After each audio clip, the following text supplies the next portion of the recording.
What is up, Cahir Club? And welcome back to another CahirLIVE live stream. How goes it? I hope everybody has had a great start to their week. It is Monday. Boo. Boo.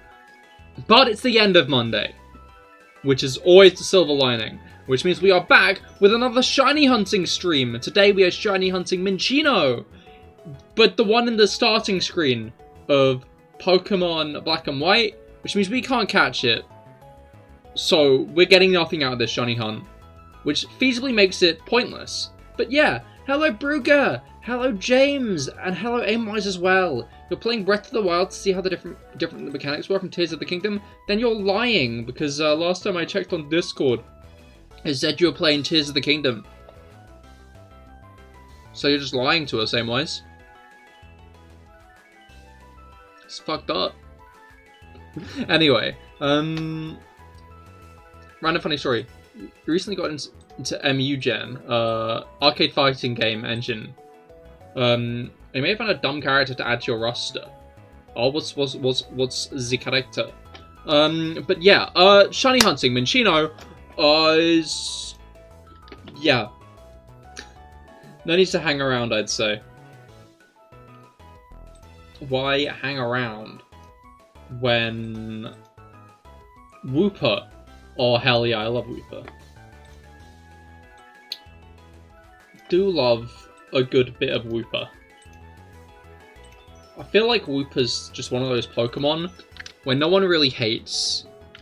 Like, I feel like Wooper's average spot in people's Pokemon ranking is probably, like, above 50. Maybe even above 20. As in the cute axolotl with no arms? Yeah. It can use Ice Punch. And its tail. It's got a good tail, to be fair. Alright.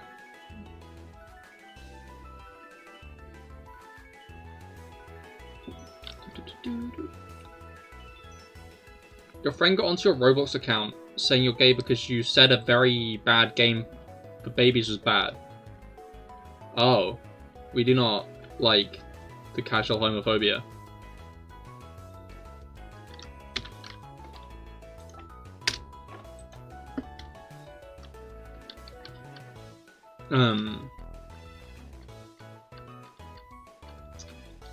Yeah, no.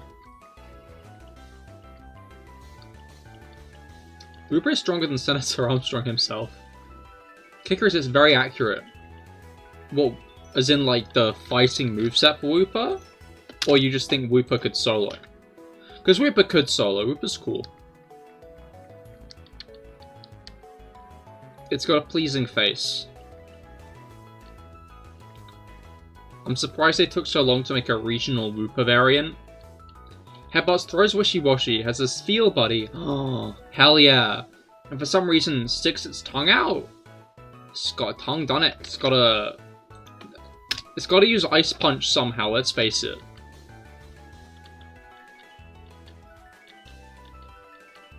But let's be real, how else is it gonna get that Ice Punch?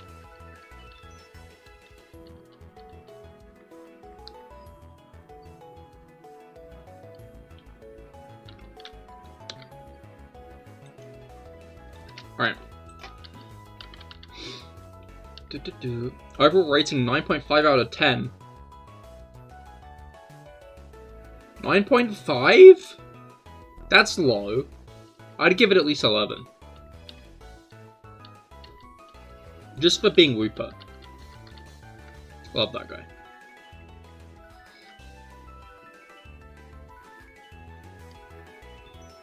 It's because of the tongue attack. And you gotta use all resources available to you, including your tongue. Don't take that out of context. Keep that firmly in context. Don't remove that from context.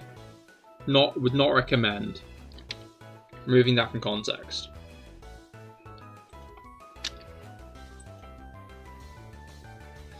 You have to remember that keystrokes are useless in Breath of the Wild. Oh, that's true. Like, you want to be killing them in Tears of the Kingdom. Because of the eyes.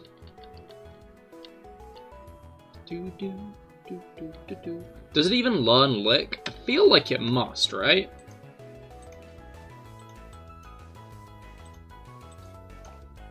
Pokemon Wooper. My bet is probably.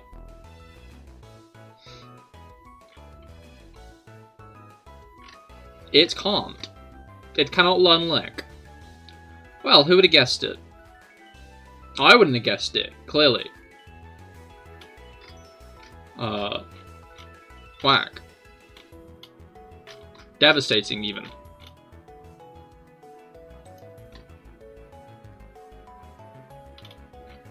No Lick at all? No, no Lick. Whack.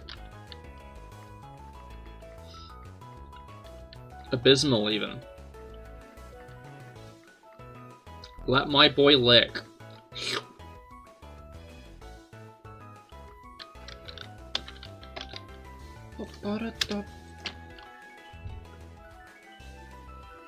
Even, like, the elemental monkeys get lick, don't they? I feel like they do. I remember relying on that move a bit too much. Because it's, like, one of the only good attacks they get. Until, like, level 20.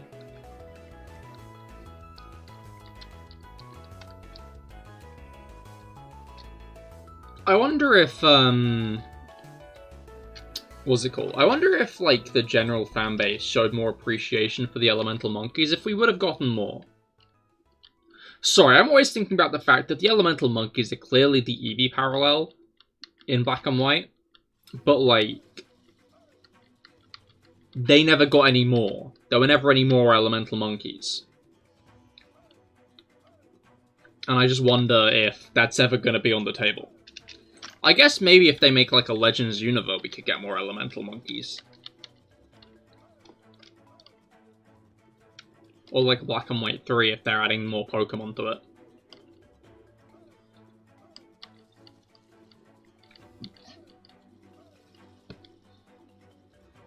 I just think it would be cool.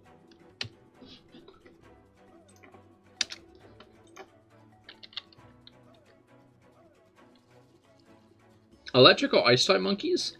I'm not sure about Ice. Because it's Ice. Honestly, my brain was going, like, Electric or Ghost. I think those would be cool. They've already kind of not done this. But Eevee's, like, thing was all of its evolutions were special types.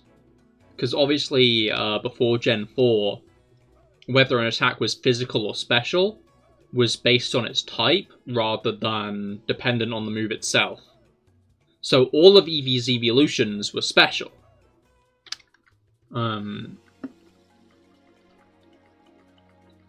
Except Sylveon. But I feel like Fairy wouldn't be physical if it were added in Gen 3 anyway, let's face it. So it would be cool if, like, the monkeys were the physical types. Which I think Ghost is, right? Am I mistaken there? Because I remember, like, Banette used to be good in Gen 3, right? Because it's got a solid physical stat. But then a lot of Ghost moves became special attacks, so it lost that edge. Rob, hello, how goes it? I hope your week's gotten off to a good start. I'm once again talking about more elemental monkeys as a theory.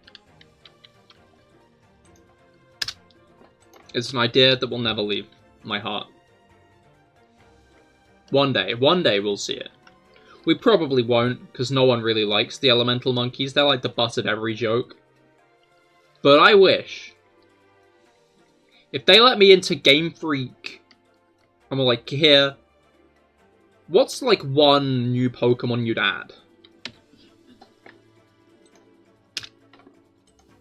It'd be another elemental monkey.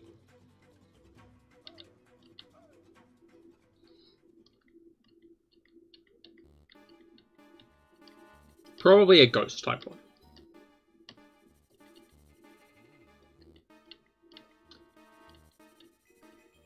Reject humanity, return to monkey. Indeed, indeed.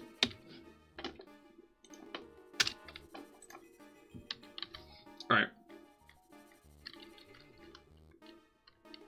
Reminds me how interestingly Unova is laid out as a game, though. I reset on the title screen. Good job, me.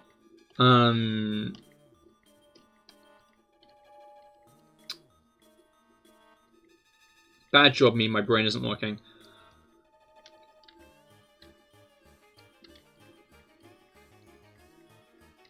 Yeah, no.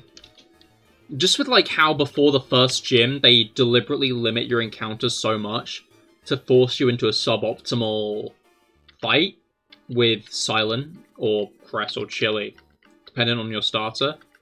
It just interests me because, especially now, like, nowadays, I was gonna say now, like, Pokemon's open world, but even before then, I feel like that wouldn't work, just because the Pokedexes are so big these days. Like, because at the beginning of Black and White, all you get is Patterrz, Purloin, and Lillipup, and then the Elemental Monkey. And you only get more than that in, like, after the first gym. Your week is probably going to be shit. Oh no, that's not great. Had to work late tonight till 6. Started at 8. Potentially have to do it every night this week. Ugh. Well, that doesn't sound nice at all.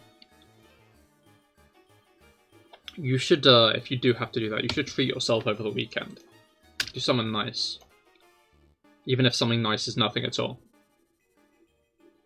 But yeah, mine's gotten off to a pretty solid start. Pretty chill start, but pretty solid all the same.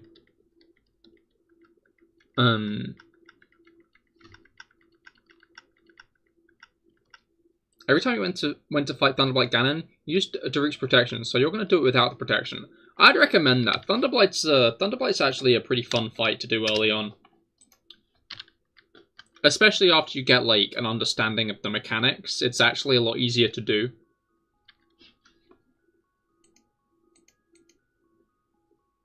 But yeah, what I didn't manage to do this week, but last week, technically, because it happened on Sunday, is I got my Kazuha. No. Kaya. I don't have Kazuha.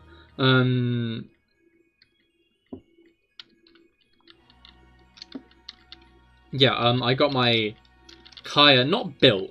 He's not great.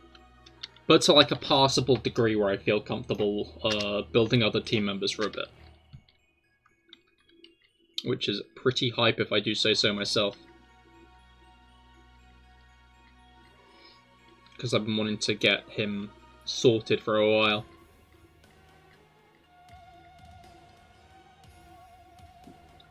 Yeah,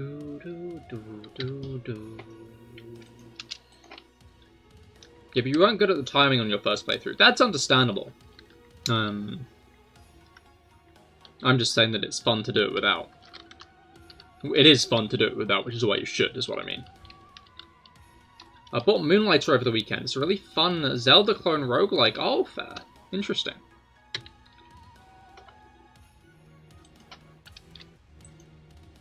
I'm guessing when you say Zelda clone, you mean, like, OG Zeldas. More than modern.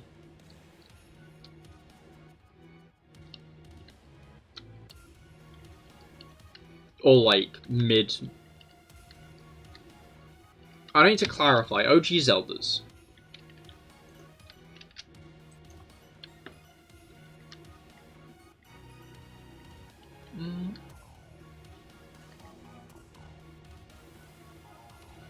Right.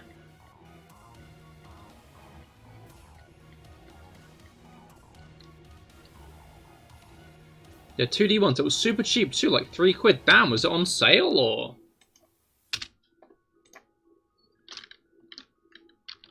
Because the Steam Summer Sale has ended by this point, hasn't it? I feel like probably, right? Yeah, on eShop. Oh, on Switch, interesting. When I hear people talking about non-Nintendo games, I just assume they get them on PC. Or like, well yeah, no, PC, not even like PlayStation, just PC.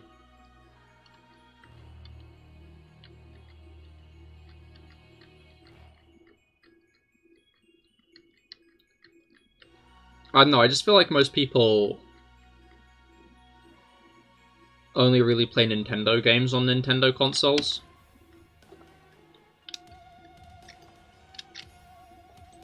Mostly because Nintendo games, or like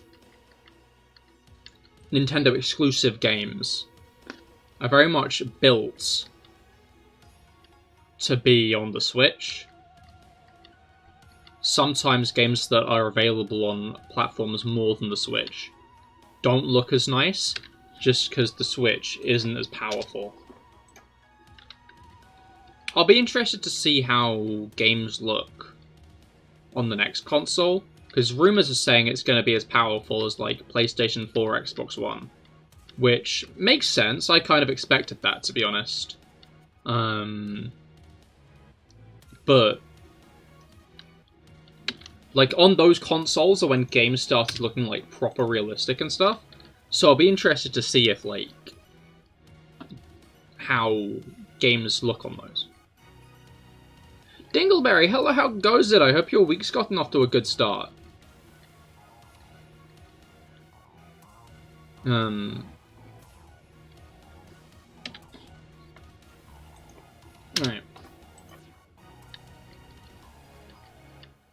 It's good, hell yeah. You're gonna kill the Crusher line close to the plateau before going to the Landblight. That makes sense, that'll be a good weapon to have around. Surprised you're just restarting it entirely. You're like living and breathing the Switch Zelda games at the moment.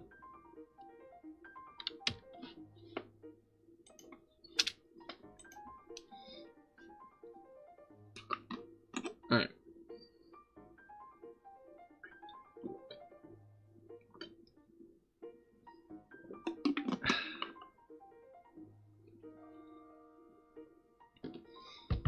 Alright.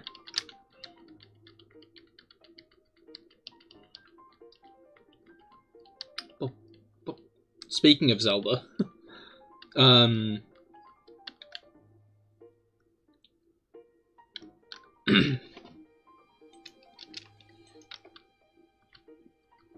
best friend introduced you to Breath of the Wild, and you can probably guess you got addicted. Yeah, it does seem it. Seeing as how that's...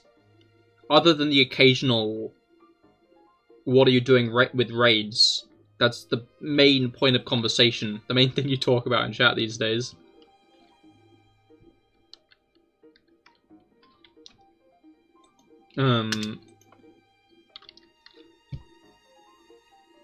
Oh, right, yeah. Do you guys remember when Mario Wonder launched, and a bunch of people on Twitter were like, have they replaced Charles Martinet? Like, that doesn't sound like him. And then a bunch of other people were like, of course they haven't. They just re-recorded voice lines and they just sound a bit different. Because, like, they're finally using new voice lines for Mario, and they haven't for ages. Yeah, they were just like, of course they haven't. That's preposterous.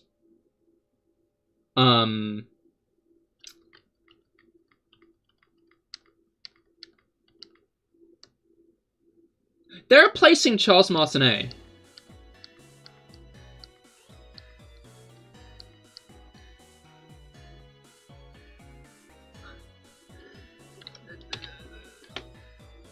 If they've released a public statement, they're getting rid of, They're not getting rid of him. He's becoming a Mario ambassador. I don't know what that means, but he's no longer Mario. In future projects, he's not going to be Mario. From what he sounded like in Wonder, it sounds like they're not getting Chris Pratt to voice him, thankfully. But Charles Martinet, no longer going to be Mario. Cahir, it's X.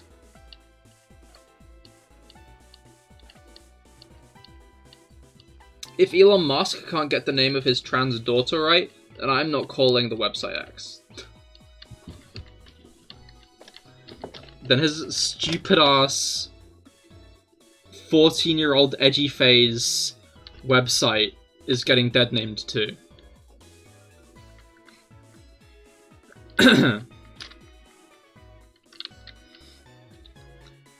That's pretty sad. You'll miss the Charles voice. Yeah, definitely. It is. It's sad to hear. I'm like open-minded to see what's coming next, Because I'm gonna be honest, it's not like Mario's voice is that complex. And I'm sure whoever's gonna be replacing him will be trying to emulate it. But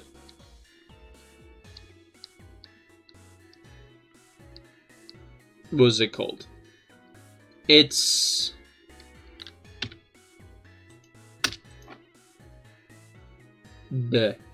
sad. It's sad. It's the same guy.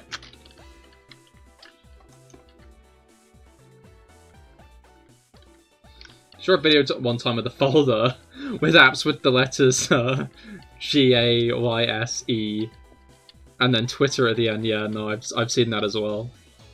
Of people just begging you on like, no, don't change it. Why did that reset? What was I at?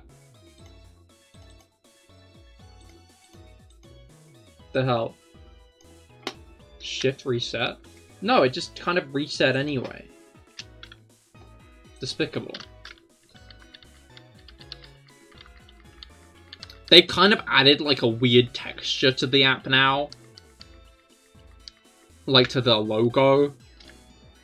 It doesn't look good. It doesn't look good at all. Like, have you guys seen... I'm guessing they've removed it by now, because otherwise I'm guessing he'd be arrested. But they put like a giant LED X on top of like the Twitter headquarters. With fucking strobe lights. And there are like apartments opposite it.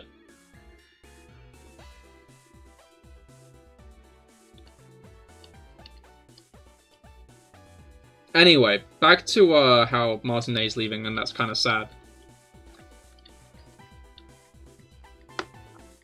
I'm interested to see how things are going to go. And I'm interested to see what Mario Ambassador even means in that kind of case. Like, I wonder if, like, he deliberately stepped down, or... I mean, I hope he didn't get deliberately cut off. I'm sure that didn't happen, right? Right?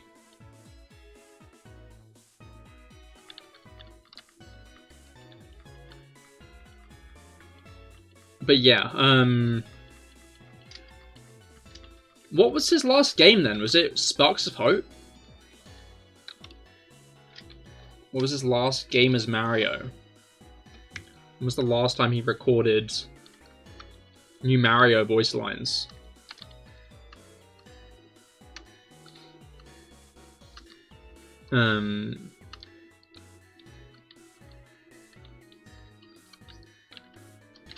I'd guess it's Sparks of Hope, right? Unless something's coming out like later on this year that he did recording for.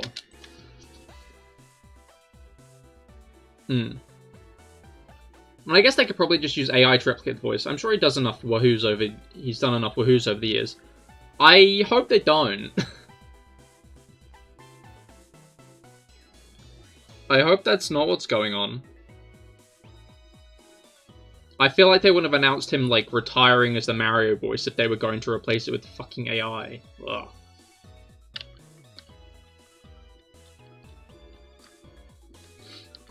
That'd be gross.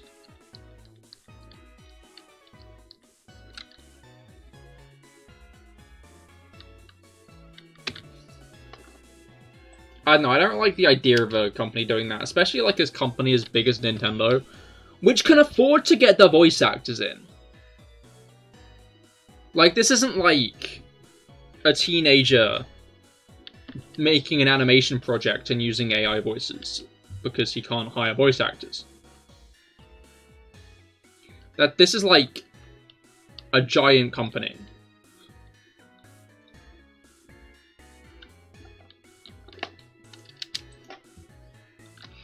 But I don't think that's the way it's going anyway.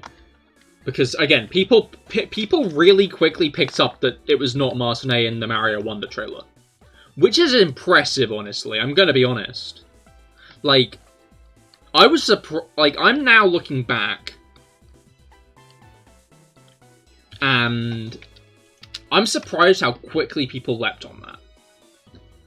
Like, it's interesting how some people can just pick up immediately on that stuff. And I also just find it funny how everyone was like, no, don't be stupid, that won't happen.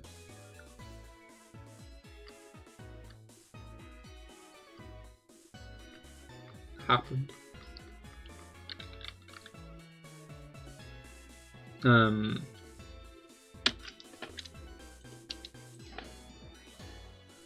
But yeah. Quagsire, hello, how goes it? I hope your week's been, has gotten off to a good start.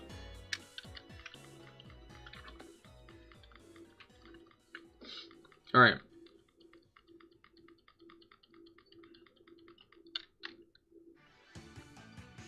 You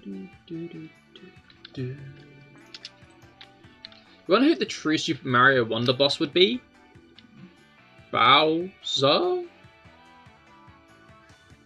We saw him in the trailers, right? We saw Bowser around. So I assume it'll still be Bowser in some form. They'll probably make some, like, LSD trip Bowser form. Had to hear it. Oh, wait, no. Are we back?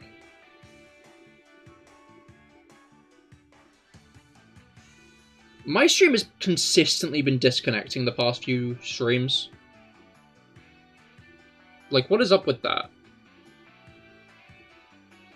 We're all back, right? Stream is, functioning as intended again. Surely.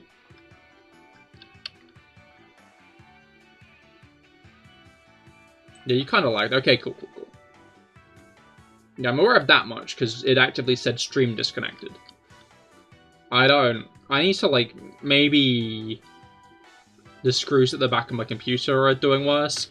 Or maybe BT, because we're cancelling it in September, and we've alerted them of this. Maybe they're, getting mad.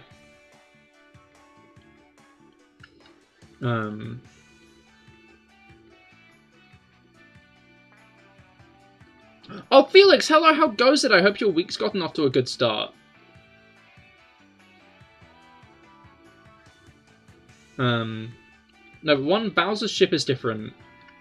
And two, look at Bowser Jr. They're probably gonna do a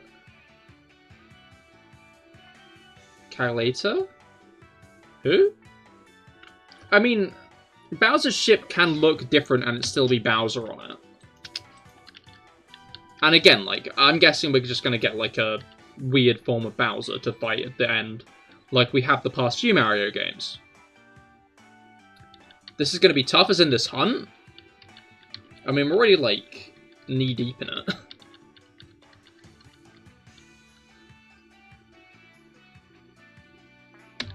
But, is what is.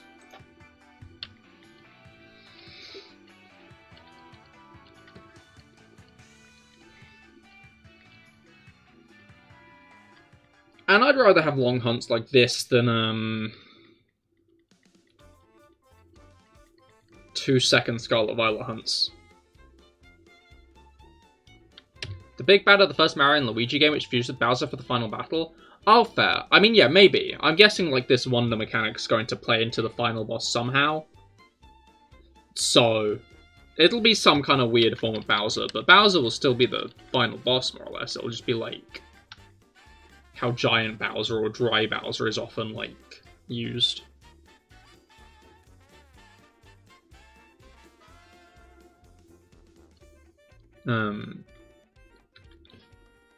Just going back over the Wonder trailer, you're not too sure you like the new dick thrust every character does after every jump?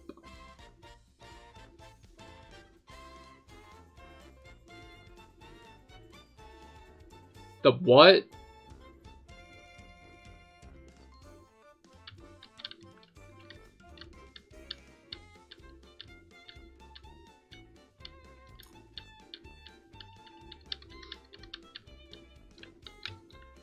I have not noticed this.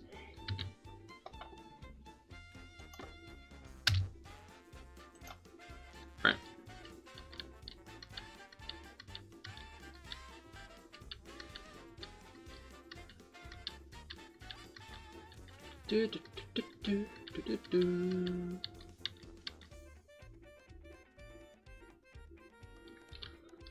Alright. You gotta remember Ascend doesn't exist. Dude, I've not been playing Breath of the Wild, but I've been playing Genshin Impact. And very often, do I just see an area, and my mind's like, Ascend. No. No, Ascend. I cannot Ascend. That's not an ability I have.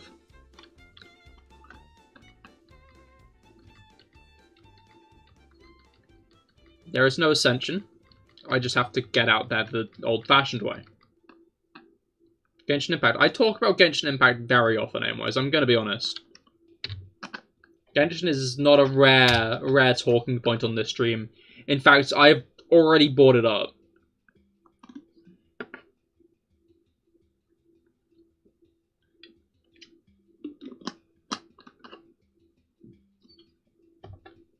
I feel like I heard the beginning of a song. No, I did not hear the beginning of a song.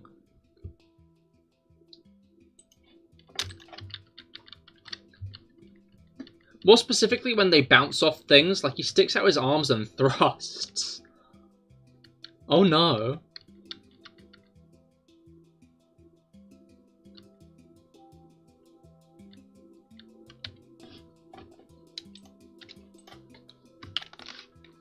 Warrior.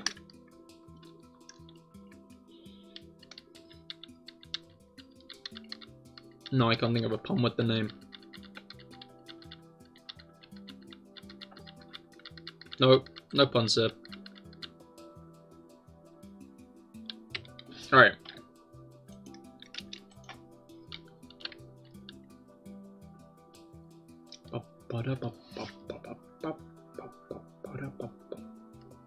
Very warrioring. Yeah. Yeah, no, that's true, actually. I love that guy. I wonder what the other power-ups for other characters are going to be, though. Like, I wonder if they're all going to be animals or not.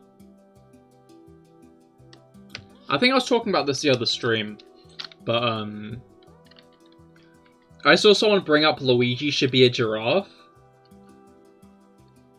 And, like, yeah, no, he should be, that's true.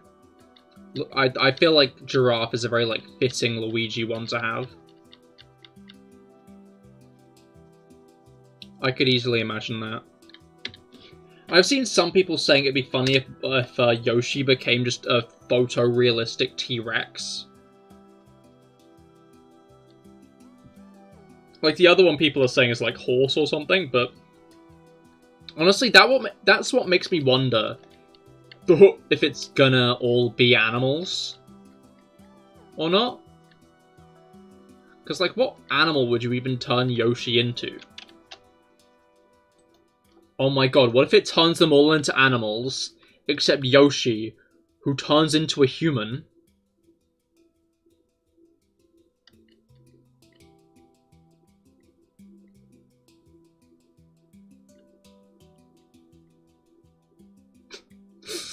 Not like a Mario-style human, though. Like a New Donk City-style human, I think, would be funny.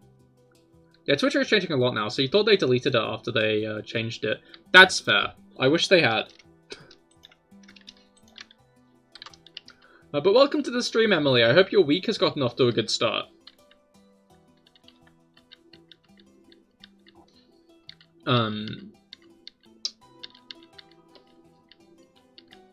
But yeah, I guess we'll see with, I'm sure all that stuff will be announced before, right? I feel like at the least video games these days don't keep...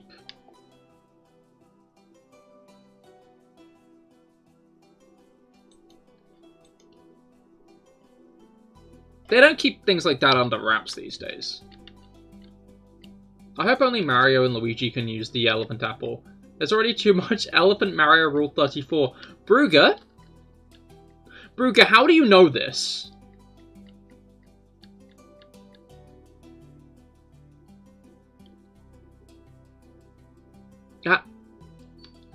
How is this... how is this news that you're aware of? A friend told you. Oh, okay, yeah, friends told you. I get you, yeah. Of course, of course.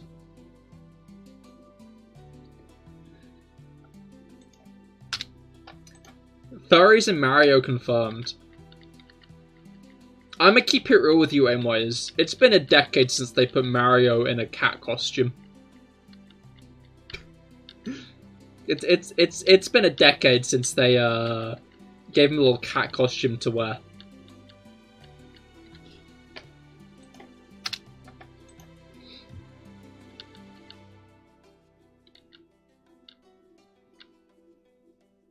What actually happened was you got tricked for the second time.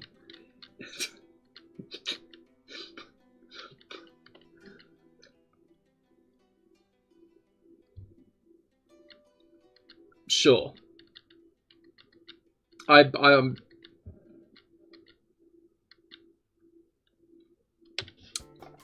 of course. You didn't mean to look it up.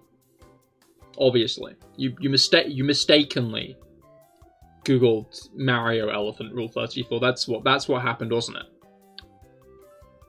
You didn't mean to type that in. Your hamster walked across your keyboard. That's what happened, wasn't it?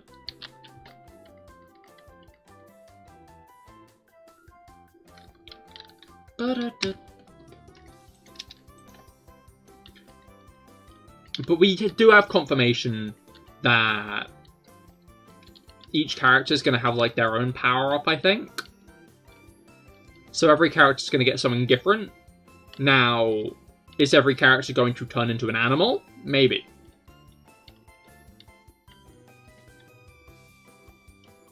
But every character is going to turn into a different thing. Going to get a different power-up. Maybe Princess Peach is going to turn into Toadette. That would be funny. Toadette can turn into Peach with a power-up, and Peach can turn into Toadette.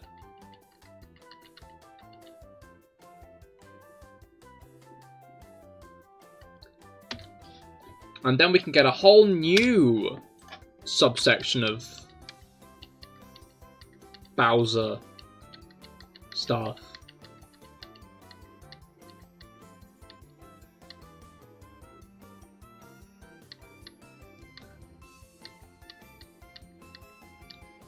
You don't have a hamster? Probably for the best. You never hear about those things going in a nice way.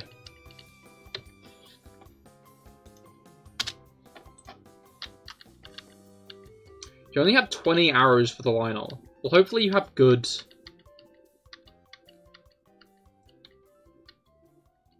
weapons. Bowsette? Soon if Nintendo continues with power-ups. Well, yes, that was what I was referencing, but I wasn't referencing Bowsette as much as Bowser turning into a Toadette Bowser thing.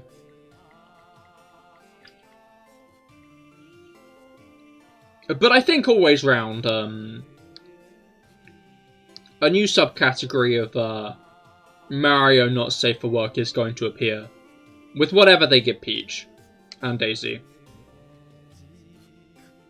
And Mario. Well, and Luigi. We already know what they're giving Mario. Wait, remember what happened in 3D World? What happened in 3D World?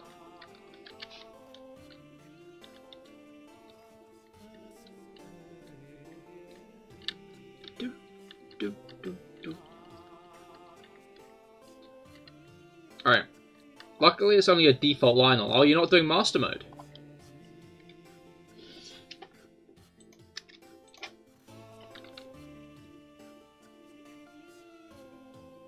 Camera be shaken.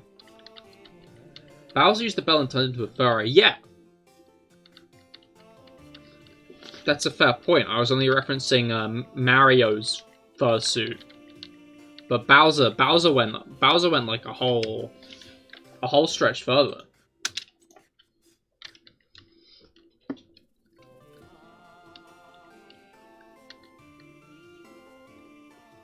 Maybe Mario got jealous of Bowser's persona, and that's why he can become an elephant now. That would make sense.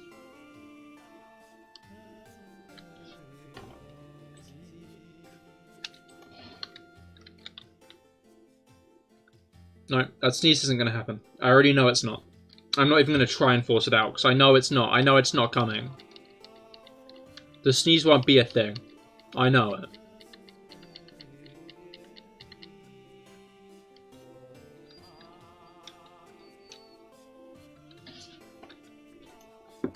Alright.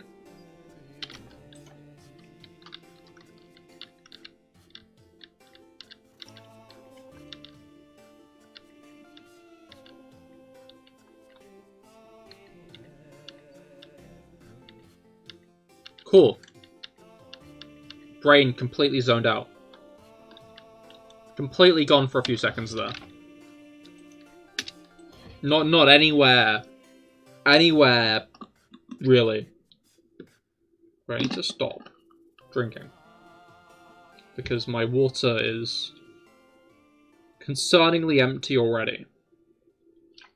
And given that this is an awful seal on it.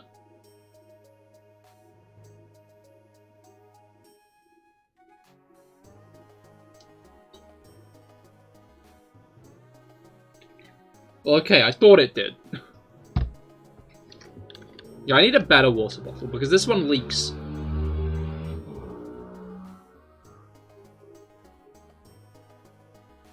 Do you fucking mind? Anyway. Yeah, that one just leaks really easily, and it's so annoying.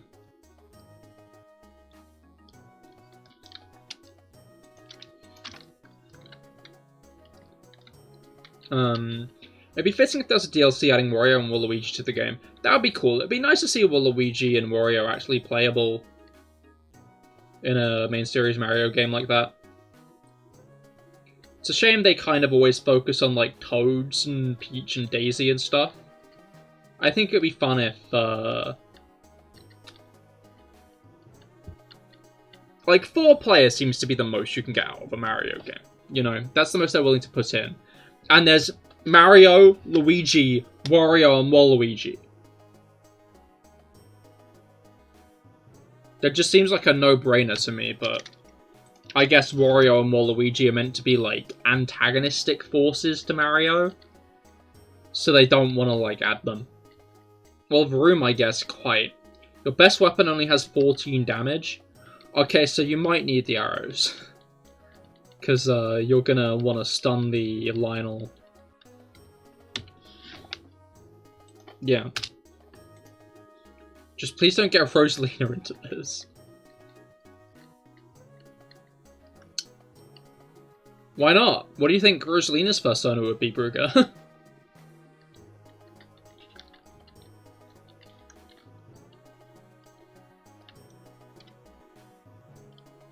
Alright.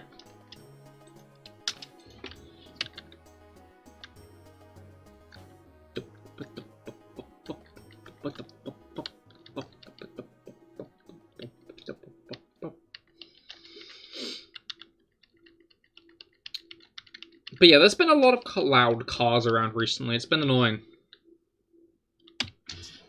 I do not know why there have been so many loud cars around, but there have been a lot of loud cars around.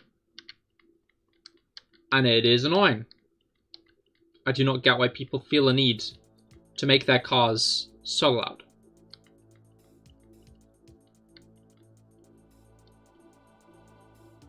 Like,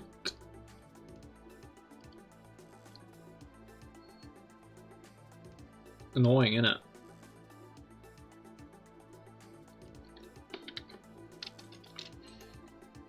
The biggest question about furries is, what do you call a shark furry? It doesn't have scales.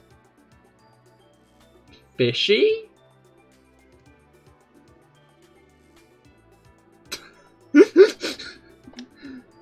Slimy!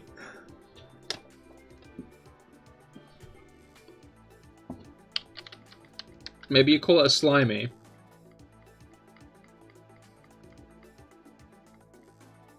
Thin. No, she's a frog.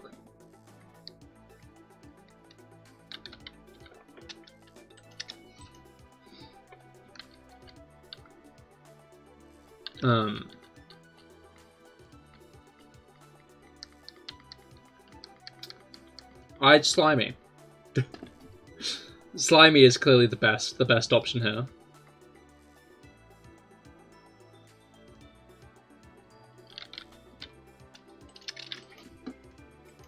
The Google results say shark skin is covered by tiny flat V-shaped scales called dermal tentacles that are more like teeth than fish scales. Oh, toothy! It's toothy!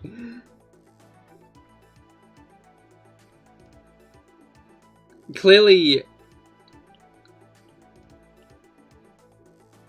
the answer is toothy.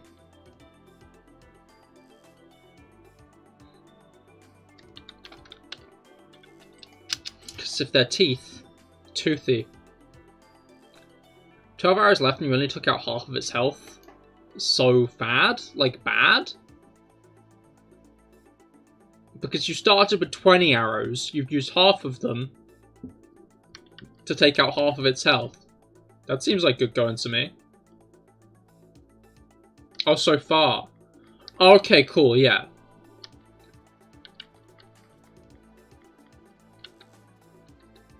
Just assumed.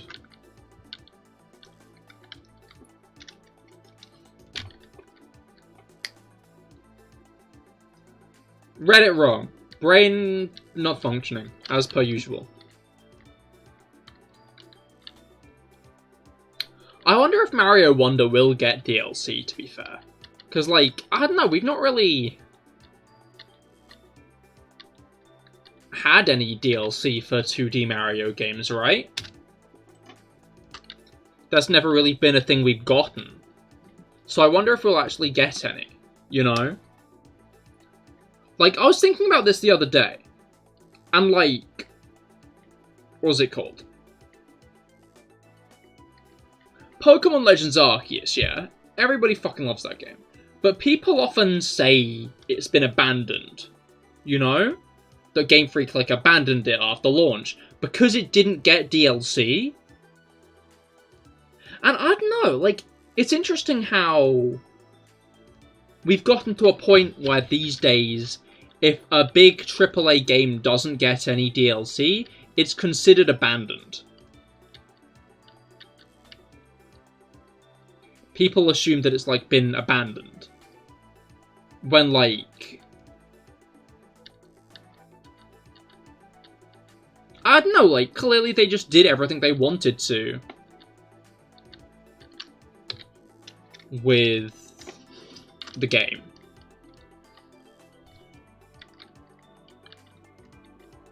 Like, I get how people were like, oh, what about, like, a Pokemon League area? But, like, I don't really know what they even could have added now that I look back on it, you know?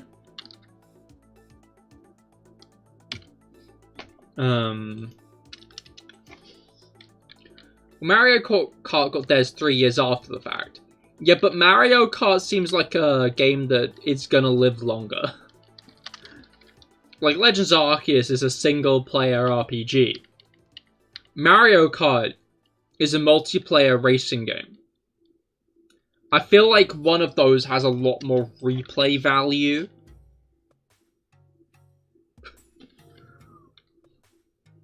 than the other.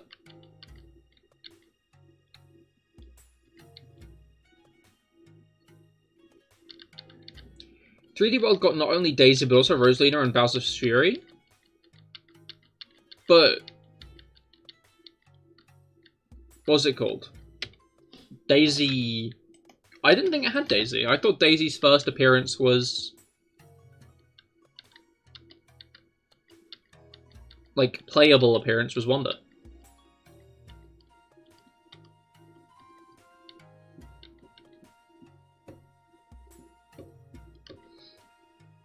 But yeah, I don't know. I just find it interesting how, like, a lot of Pokemon fans act as if Legends of Arceus got abandoned.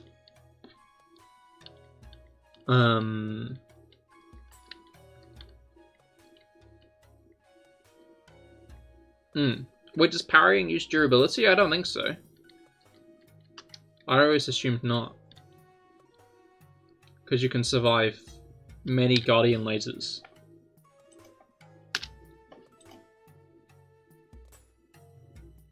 With a good parry, right? Maybe it does? I can't remember. Anyway, yeah,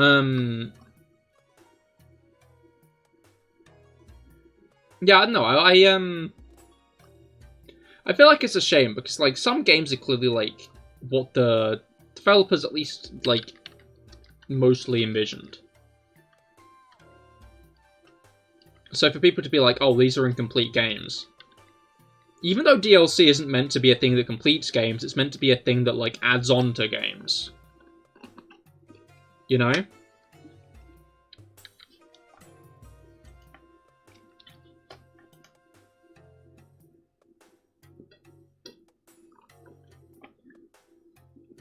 Like, DLC is never meant to be... DLC shouldn't be necessary for the gamer's experience. And that's why I think Pokemon does good with DLC. Like, I get why people don't want to spend more money on the DLC, but, like, one thing you've got to, like, at least compliment them on is the fact that it's not like they're locking content behind DLC. No, they are locking content behind DLC, but, like, the game's complete is what I mean.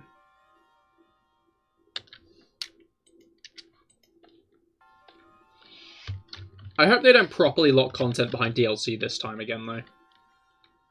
Like, at the least I hope, like...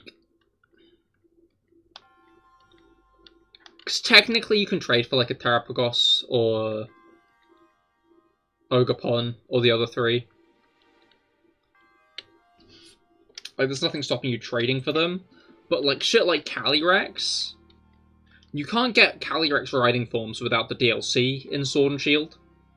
Like, obviously you can get them without the DLC in Scarlet Violet, but you can't get them without the DLC in Sword and Shield. And I don't know, I think that's a bit fucked up. Like, I'd argue locking meta Pokemon behind DLC is a bit fucked up anyway. But at day's end, you can still access those Pokemon if you have a friend who's willing to trade with you. Especially these days with, nature mints and bottle caps and stuff. But,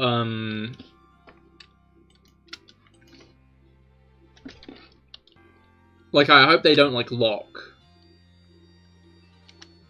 I hope if this this Terra, like, all types at once thing that they're teasing is, like, allowed in the meta and is good, that you don't need to get the DLC to use it.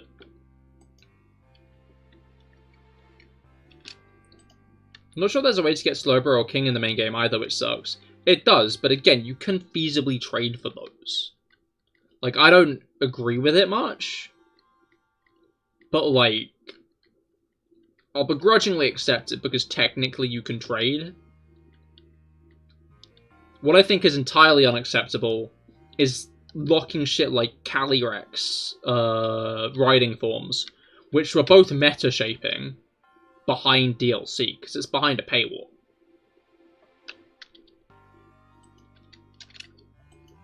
But I guess that's just kind of the issue with Pokemon as a franchise, is that, like, they want to be an esport, and it's an esport. I feel like that's undeniable at this point. Pokemon's an esport. But,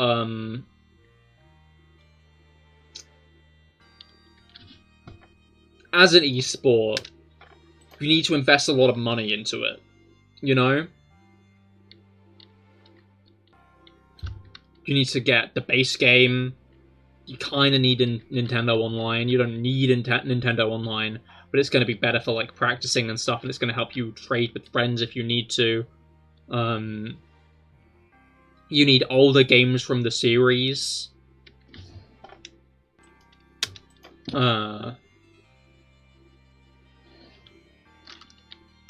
So,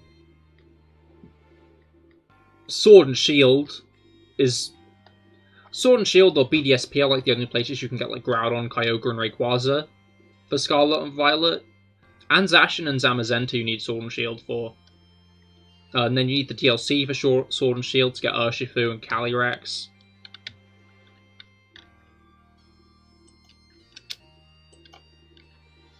I don't know.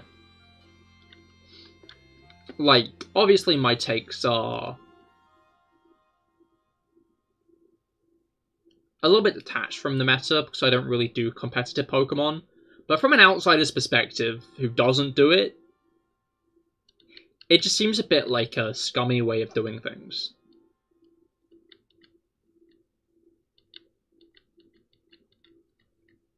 Especially if, like... Especially since they're gonna get, like, clamped down so hard on hacking. I know it's a contentious point, but, like... Not everybody's got bottomless pockets to invest in a hobby.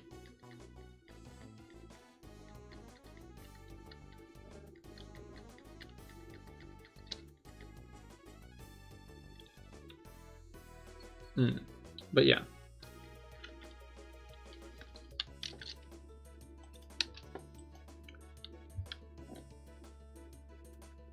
But yeah, I wonder if we'll get any future Legends games with DLC or not. Because Pokemon seem to count DLC as much of an event as a game. So we get the game, we get the DLC the next year. So we're not getting a new game this year because we're getting the DLC. So I guess maybe if we get a Legends game next year, maybe the year after we'll get Legends DLC, and then the year after that we'll get Gen 10. But I guess we'll have to see, won't we? I'd be down for that, to be fair. Remake or Legends game, DLC for Remake or Legends game, and then the next gen.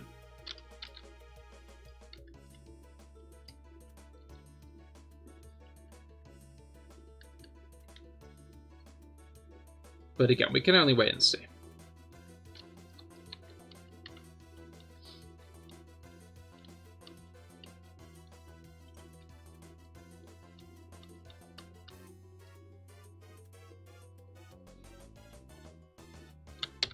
Although it's a shame that, okay, I just straight up pressed delete that time, I'm gonna be honest. What was I at? Was I at 2246 or 2146? Fuck, I genuinely can't remember. Come on, old Cahir, save me, please. Be a... Okay, it's not actually. Oh, okay, it's 2146.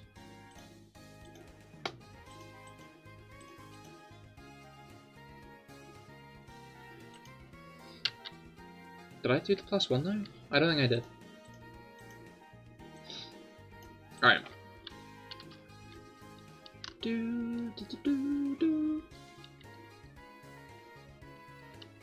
Alright.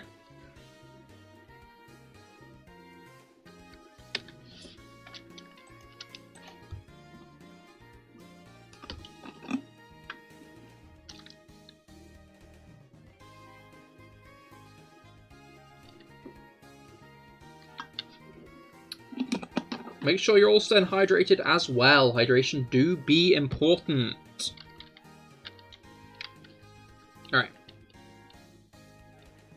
Oh, I didn't post my short on TikTok today, I just realized.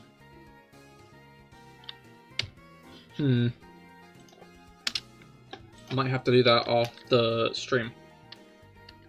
I don't know, I guess it doesn't really matter that much. I don't know if, like, my videos just aren't good enough for TikTok or what. Because, like, my videos on YouTube do, like, pretty decent, yeah? Like, they'll often, like... Especially now I've started doing, like, the Pokedex ones and the what your favourite Pokemon... What's wrong with you based on your favourite Pokemon and stuff. Like, now I've been doing those, I've been getting, like, 1,000 views consistently, yeah? Like, I've been pretty consistently getting 1,000 views on all of them. Not all of them, not every single one. Pretty consistently, I've been getting about 1k views. But on TikTok, I always about get 250. And I've been getting about 250 for the past year. For like an entire year, that's been the exact view count I've been getting. And I don't know if I've just been making content that doesn't please the TikTok algorithm enough. And even like this new content I've been making doesn't or not. Or if like TikTok's decided that... my video should only be shown to this amount of people or what. It's weird. I don't get it.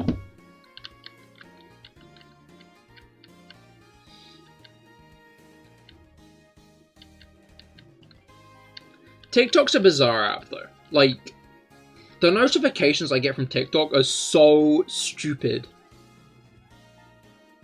Like, I replied to, like, one guy on TikTok, like, a month ago. Literally last month.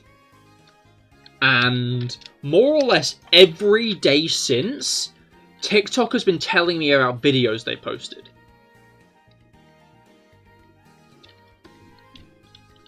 TikTok is like, hey, this person posted a video, because you should check it out because you replied to them a month ago.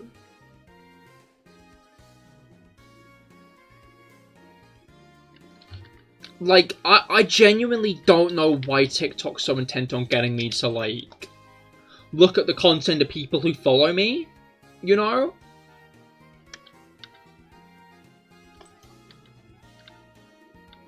That's what happens when you reply to a YouTuber's comment. Oh, it does it on YouTube as well? That's weird. I don't like that.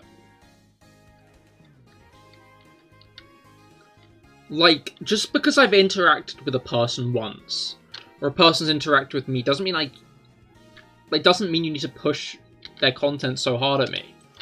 Like, it seems like a weird way to get me to use TikTok more. Because I don't want to use it more because of that. Those notifications annoy me.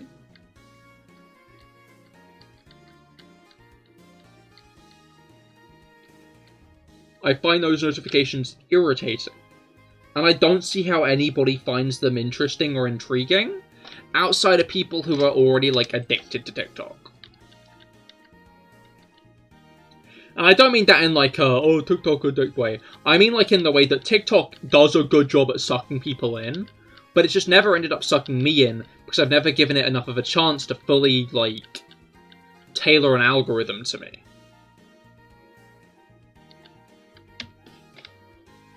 But, what's it called? It's just weird how, in the stopgap, because it's not got an algorithm it knows I'd like, it just recommends me just random shit from people I interacted with, like, once on a whim.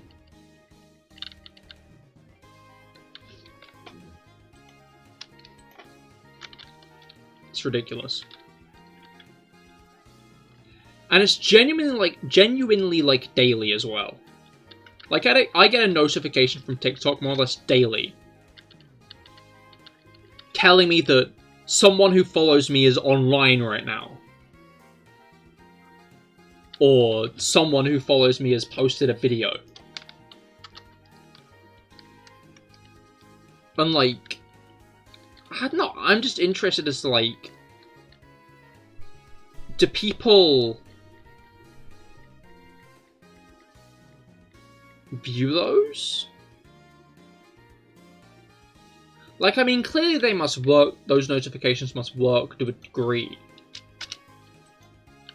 But, like, do they work on people in my position where, like, I only go on TikTok, like, once every few days to post?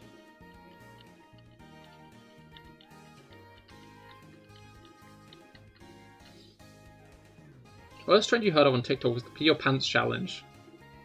Spill your cereal and train challenge. Honestly, I wonder how many of these challenge videos that people report on are, like, actual challenges. Like, obviously back in the, like, 2010s, like, the Cinnamon Challenge and Ice Burn Challenge were, like, all real things. But, like, I wonder how many of these challenges these days are, like, actual consistent challenges. Or just people doing, like, a thing on, like, a one-off. Doing a one-off thing, not expecting it to catch on, and then some random news account is like, oh, kids are threatening their lives by doing the jump off a building challenge, and it's like 2 accounts doing obvious satire.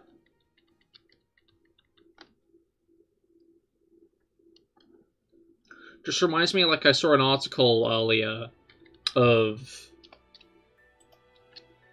like, trying to claim that Gen Z no longer uses LOL, and instead uses, I can't even remember the acronym that was being used, but, like, It's a shame to see how, like, low journalism has sunk. It's been that low for a while, to be fair. Like, let's not beat around the bush. They'd been doing that shit with millennials as well. It's just Gen Z are the kids these days, which means they can market to millennials as well. Like, millennials using the internet will look at those Gen Z videos because, I mean, like, you've already seen a lot of millennials do have, like, negative opinions on, like, Gen Z for, like, no reason.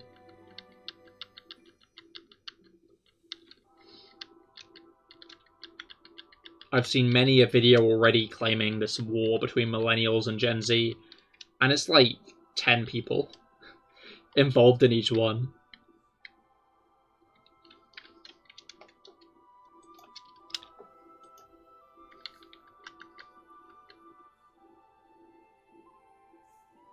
That or it's like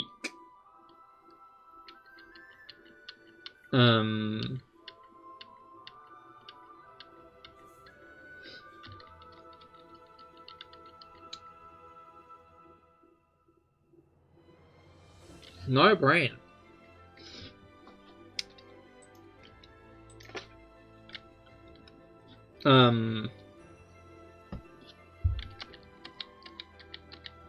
Millennials getting upset at things and, like, people in Gen Z who know that they can antagonize these people. Because that's kind of always been a thing on the internet, it's just people know they can antagonize others.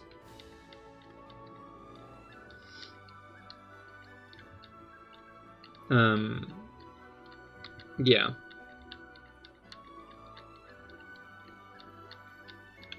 It'll be interesting to see when Gen Alpha start getting older what kind of articles get made about them to try to make me hate them for no reason. I mean, you're kind of already seeing it, to be fair. Like, that skibbity toilet shit, that's just like... that shit would have gone hard for Gen Z in 2016. Let's not beat around the bush here. If Skibbity Toilet was in 2016, Gen Z would have eaten that shit up. Like, I know I'm saying this as part of Gen Z, but, like, Gen Z would have been obsessed with that shit. Like,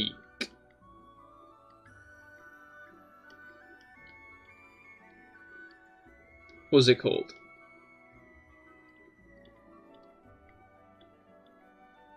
Like, that era of the internet, shit like Skibbity Toilet was common. Just weird shit posts like that.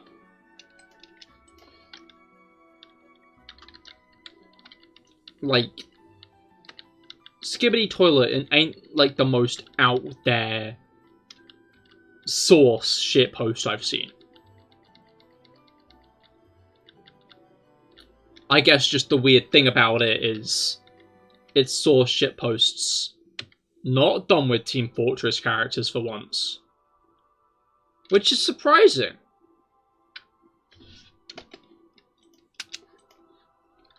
Because an era of... it is source, right? That's what the thing Gmod's Maiden's called, right?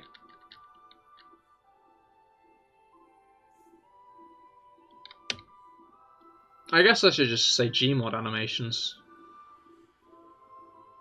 But I'm not sure. But you know what I mean, like, they used to all just have Team Fortress characters in them. Like, it was always Team Fortress characters, just edited in various ways. So it'll be weird to see, like, an era where, like, Gmod shitposts are made without the Team Fortress characters. Like, I never played Team Fortress myself. But, like, those characters are still kind of iconic. Just because of the amount of shitposts they've been in. That it's almost weird to consider a universe in which... not a universe, a world in which they're just not the stars of the show anymore.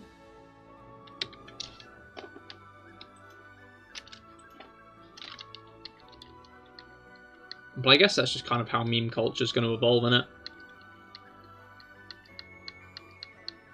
That was always going to happen.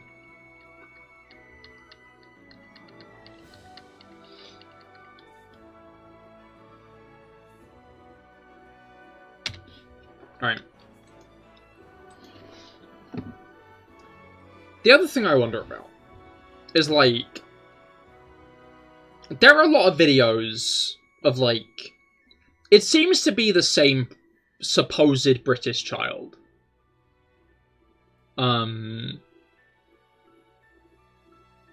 Like, filming Fortnite with his iPhone. As he just says, like, a bunch of key phrases that are memed upon at the moment. But, like, I wonder if that's, like, an actual child. Or if it's, like, someone who's really good at putting on a British child's voice. Knowing that it'll make people cringe. And they're kind of going for the... They're going for the cringe farming.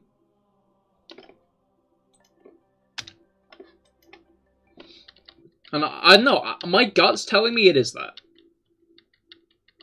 Can we not just stop the music randomly, please? Fake British. I'm not sure if it's fake British.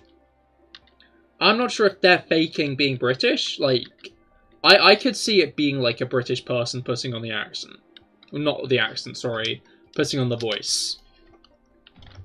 Maybe putting on the accent. They might not have that accent.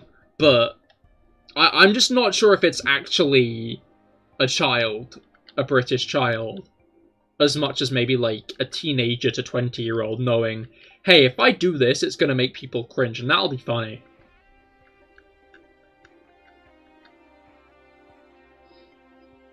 Maybe I'm just too good at being in denial that people are cringe. Like, it's feasible content that I could see, but I don't know, it almost seems manufactured. There's something off about it in my head. And I'm not sure if there's actually something off about it, or maybe what's off about it is an actual child doing it. They just know that they just know what they're doing is cringe, and they're leaning into that.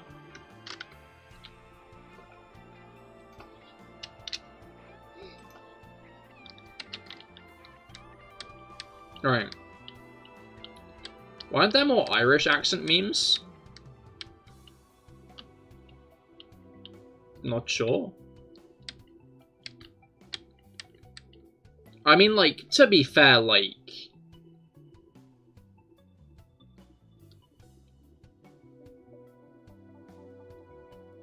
England's the punching bag, really? Like, you don't see, like, Scottish accent memes either. But I think that's because, like, England's all, like... I'm not trying to be like, oh, it was me, about this. But England's always been a punching bag. Like, a lot of the world dislikes England, and I'm not gonna say it's unjustified.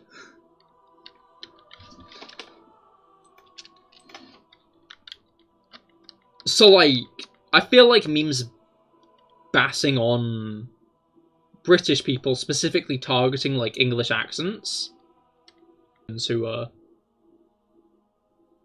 Okay, my stream is disconnected twice in one stream. Are we back?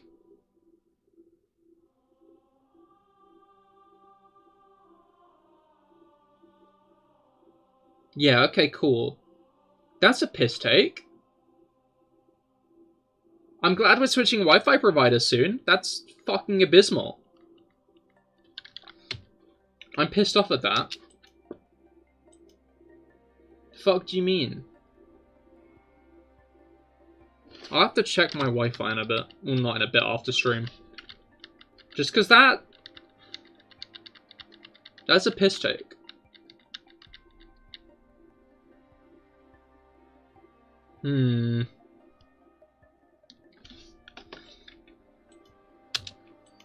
Anyway.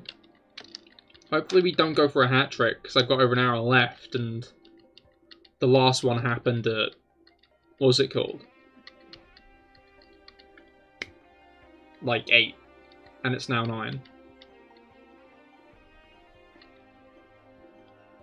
But yeah,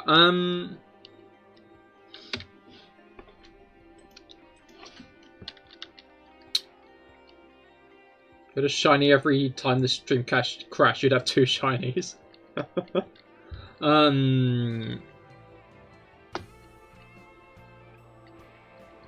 Anyway, yeah, like, I guess there aren't any Irish accent memes, just because, like, Ireland isn't, you know, as hated as a country as like, England is. Even if the memes tend to go Britain rather than England specifically.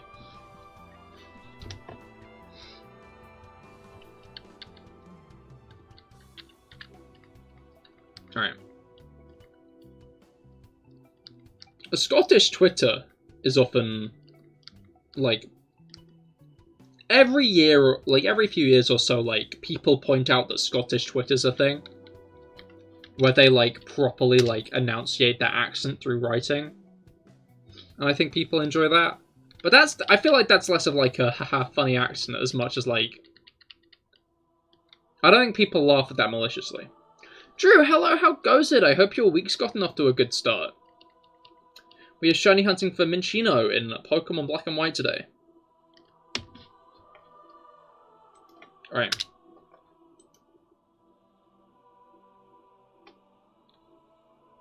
Most recent Irish meme you saw was an Irish green Kirby. Love that. Alright.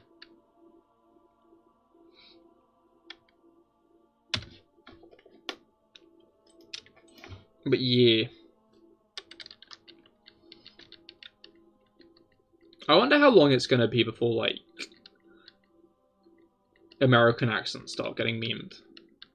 I guess the issue is like, America's, like, very prevalent on the English-speaking side of the internet. Which means it's harder for memes to get leveraged against Americans in that way. I feel like they already do. I don't know, American accents? The most I've really seen is, like, the piss take of how, like, Americans say horror like whore. Horror. That was a really shit American accent, but, I hope that got the point across all the same.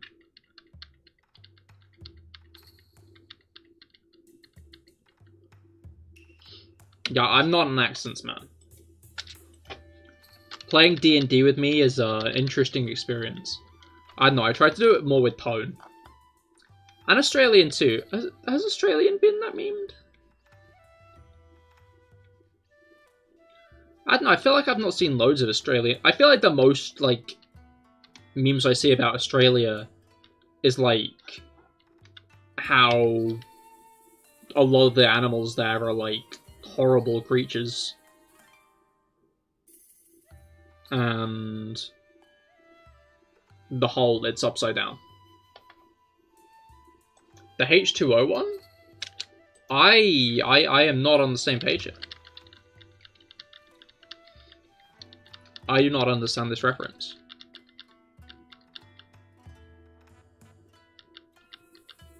Cleo the condensation. Nope. Those are just words to me.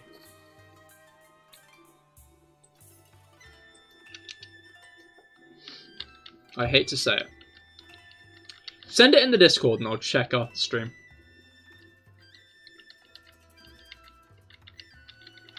Apologies about the spam in the Discord earlier, by the way. I was trying to prove a point, but no point was proven because Kite intervened. What have I done? How does that even look? Oh, no, that's the... Okay, it looks bad.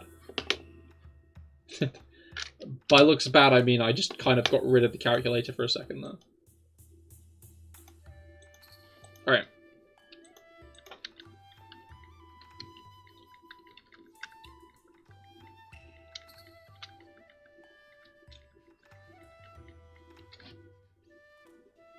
But yeah.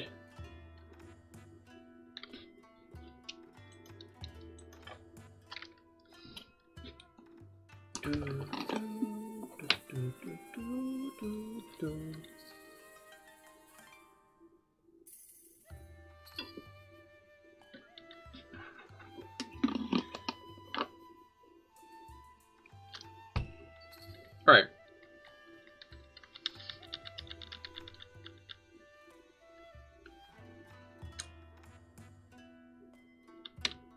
My brain. The conversation has ended and my brain is starting to rot again. Quick, someone say something to talk about. Because I've come unprepared. I was like yesterday, like, oh shit, I need to, write things down on my, like, notepad on things to say. And then the only thing I wrote down was Charles Martinet leaving. It's Charles Martinet's retirement. Not retirement, sorry, that's untrue. He's not retiring. He's become the Mario ambassador. I don't know what that means. I don't know if that's actually a job, or if it's just a title they've given to the person who used to play Mario.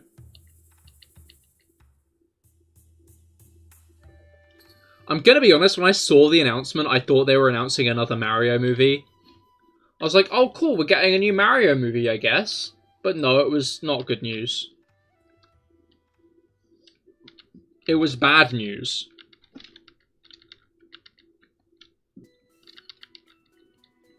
I don't know why I thought that was going to be a Mario movie announcement now I think about it. Like, why would they announce a Mario movie in, like, a big red Nintendo box? Now I think about it, that wouldn't make any sense. But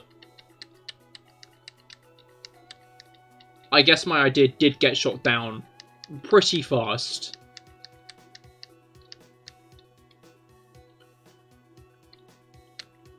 There was no consistent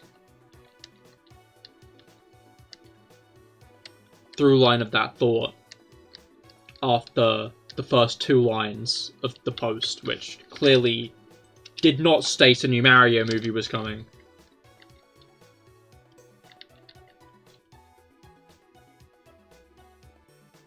I guess what's so special about it going back to cinemas is it's already out on digital.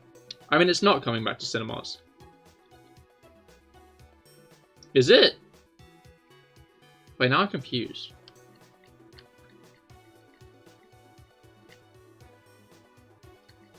It is! Oh, work. Yeah, that is surprising. I wonder why they're re-releasing it like that. Especially in such, like, a jam-packed year. Like, Mario movie managed to release, like, the one point in the year that wasn't flooded with new movies. Something for a film festival, fair. Yeah, like, Mario movie's release date was, like, a good time to release. Because there was, like, a lull in movies at that time. Because, like, since then, we've had, like, Spider-Verse, Elemental, fucking Indiana Jones, Mission Impossible, Barbie, Oppenheimer, 50 bazillion other movies. Like, Indiana Jones and Mission Impossible apparently being quite good. Both did abysmally because of the amount of other films coming out. Flash, Blue Beetle, Ninja Turtles. Like, I feel like it's clear that a lot of the movies... Yo, we got the save file corruption notification. A lot of the movies coming out this year were clearly movies delayed by COVID, I think.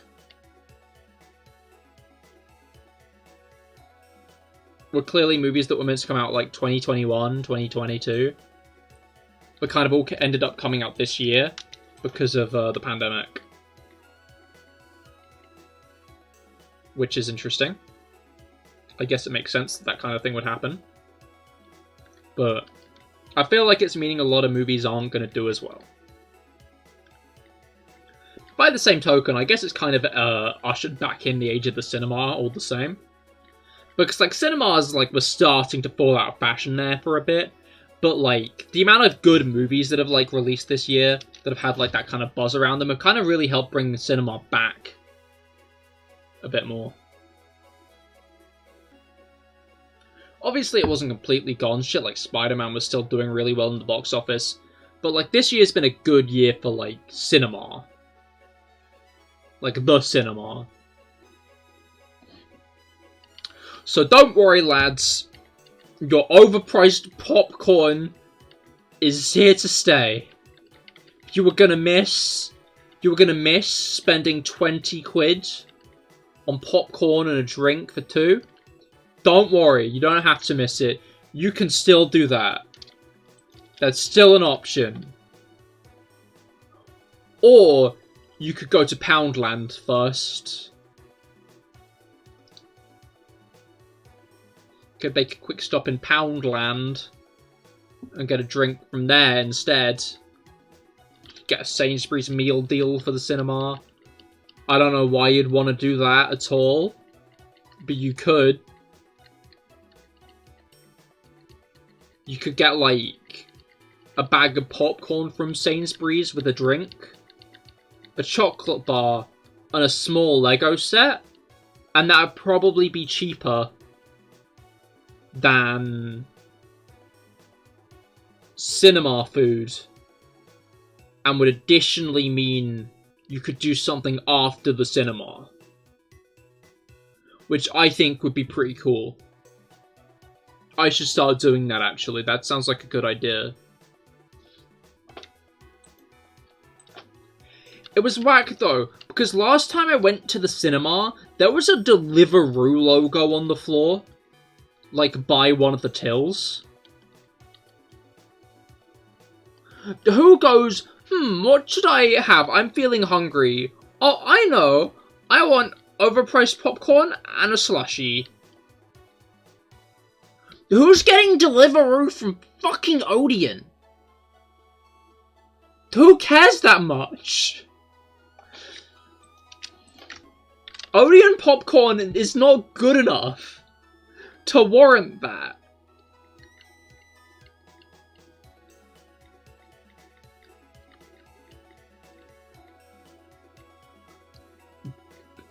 Like...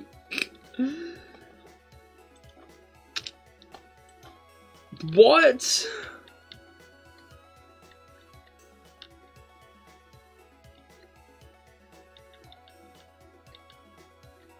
Like, that's not even just overpriced cinema food. That's the delivery fee as well. And you're not even seeing a... I mean, I guess you could see a movie with it.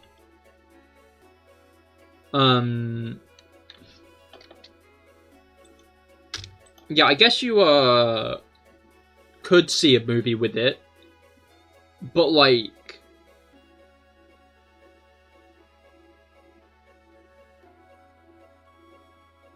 You could just get popcorn from, like, anywhere else.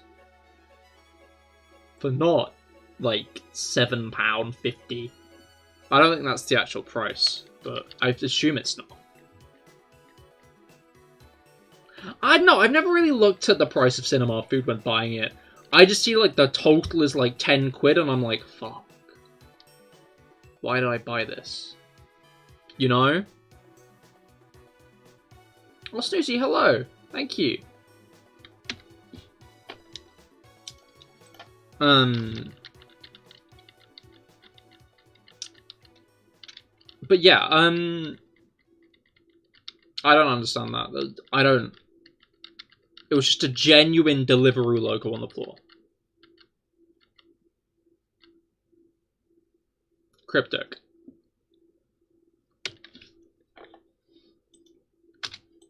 Alright.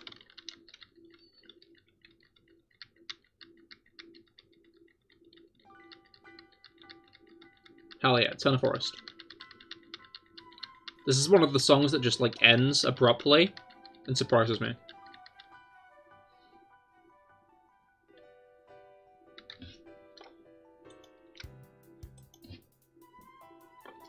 Right.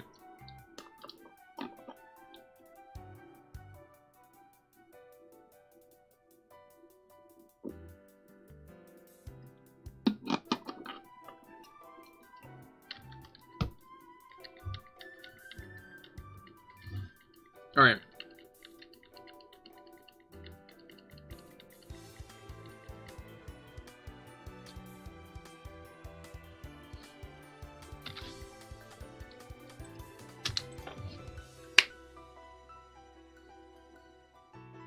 Give me, like, 5 to 10 business days to get another coherent thought going. I'll do it, trust. I'll get there. I can do it. Maybe. Maybe not.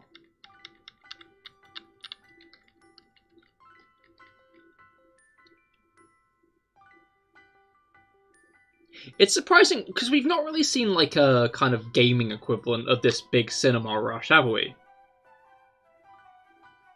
Because, like, we're genuinely getting so many movies at the moment, and again, I'm certain it's because of COVID. So I wonder if, like, there would be a point where we see, like, a big influx of games all releasing around the same time.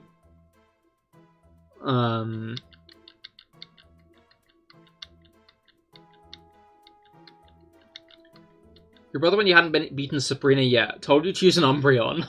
Oh no. Yeah, no, use an Umbreon, Ruger. Just use an Umbreon. Simple.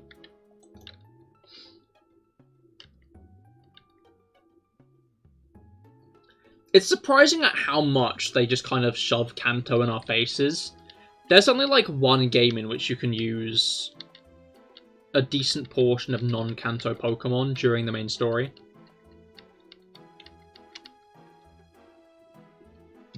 That being Heart Gold, Soul Silver.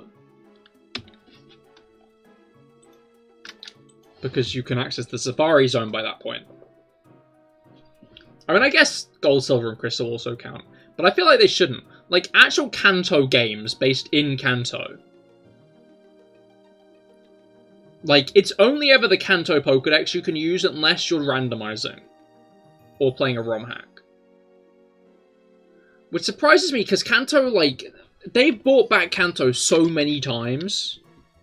And yet you can only ever really play it with, like, the original 151. It feels like a missed beat there.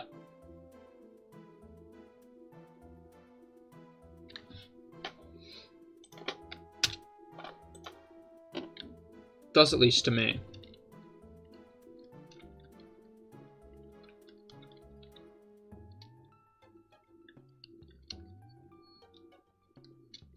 I'm happy that Let's Go at least included regional variants. 153 of playing Let's Go. That's true.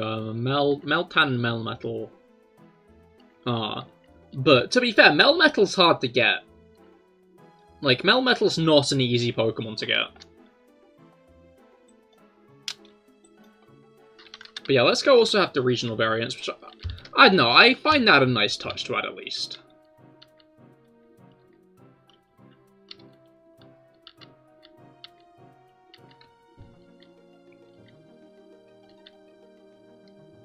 Especially considering that Brilliant Diamond Shining Pearl, and even Legends Arceus doesn't really include regional variants. Like, can you even get a Lowland Decidueye in Legends? I'm not sure you can. I think only Hisuian Decidueye is available in Legends. Which is kind of a shame.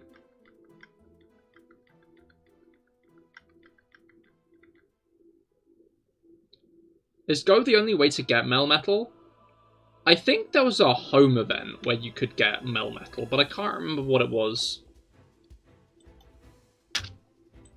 I'm not sure if they kept on doing it after, because it was like a Melmetal that could Gigantamax. If you connect Pokemon Sword or Shield to home, you get a free one. Ah, okay. So yeah, there's technically another way to get a Melmetal, but if you want, like... That's two ways to get a Melmetal. Through Sword and Shield, and leveling up with 400 Meltan Candy, which is a lot, if I do say so myself.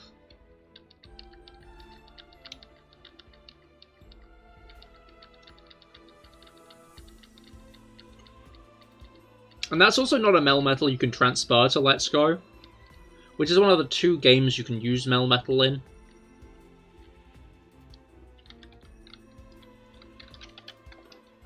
That's the thing that, like, I hope... If they do make other Let's Go games... And I'm not sure if they'll make other Let's Go games, as much as, like, other kinds of remakes. Yeah, you can. You did that. Oh, really? I just assumed it was a Sword and Shield only Melmetal.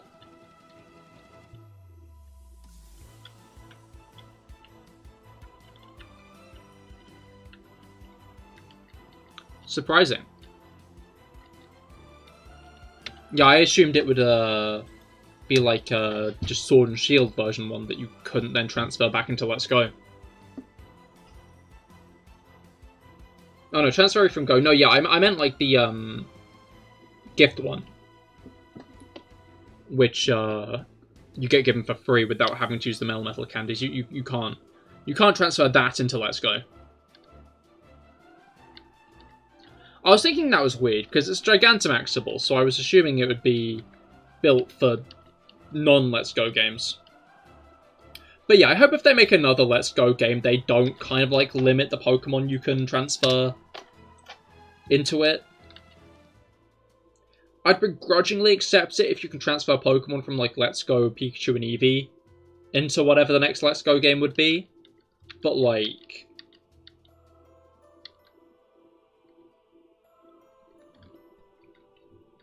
you know what would be really funny? Or what would be really funny? Imagine if we got like Let's Go... I don't even know what Juniper Pokemon they'd pick to make a Let's Go game of. Emolga and Axew? In fact, I could see Axew being one of them. I could see Let's Go Axew being one of them, but I guess what would the other one be? Because I feel like Emolga's like an obvious choice. But would they choose Emolga? I'm not sure they would. Anyway, that's not my point. My point is, imagine if they made, like, the Juniper games into Let's Go games. I think it'd be so funny to watch the Pokemon community implode over that. Because you know it would. You know everyone would be like, we wanted Legends Juniper! No! We wanted regular black and white remakes that definitely would have been horseshit. No!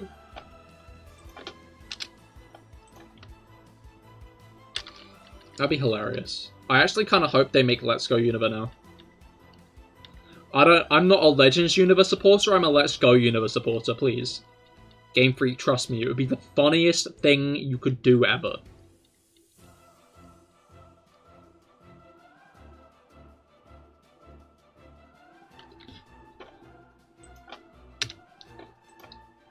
Would genuinely be the most hilarious way they could play that hand. Although I guess that is the issue, there aren't really enough iconic Juniper Pokemon to make 2 games out of that. In that way, at least. Like, the Juniper starters are the iconic Juniper Pokemon, you know? Like, they could stamp Axew on the box, sure, but I don't think they could stamp another Pokemon. Like, Emolga, feasibly. But Let's Go Pikachu and Eevee worked because the marketability of Pikachu and Eevee, you know? Pikachu and Eevee are the franchise's 2 mascots at this point, let's face it. Let's go Maractus and Alomomola. Felix, you're a visionary. Perhaps ahead of your time.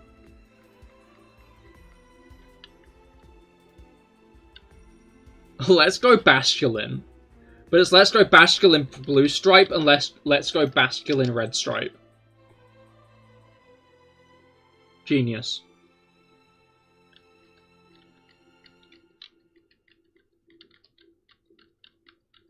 I guess it could be Let's Go Dino?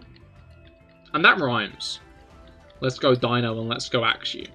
Because while they're both... like, while one's a pseudo and one isn't, like, Dino... Let's Go Zora, I'm a fucking idiot. I'm so dumb. I'm... Drew. Thank you. You're right. It'd be Let's Go Axew and Let's Go Zora. I don't know why I thought for a moment it would be anything but Let's Go Zora. I'm genuinely impressed I didn't consider Zora. Zora's like the mascot of Gen 5.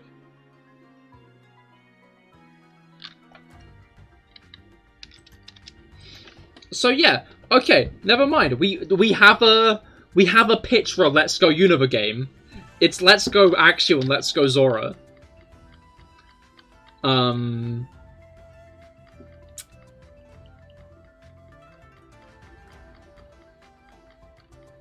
That's what I want. That's what I want them to announce next year. Because it will make the Pokemon community explode.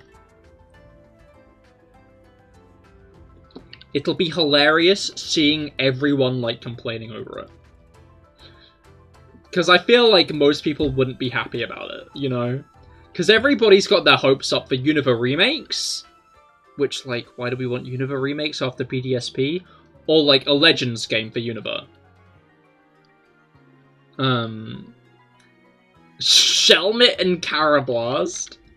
Yes, that unironically. Let's go Love Disc and Spupa. Let's go beat me over the head with a brick and push me into freezing water. Let's go home, yeah. Zora's cute like Eevee and can sit on your head probably. That's a fair point. You'll be so here for those, actually. You'll, you'll take Juniper in any form. If they look good, if they look as good as, Let's Go Pikachu and Eevee did, I'd be 100% here for them as well, honestly. Like, Let's Go Pikachu and Eevee, are some of the best looking Pokemon games on the Switch. Probably because they use that kind of art style from Auraz, just upscaled. So if they look like that, I think they'd look genuinely, like, so good.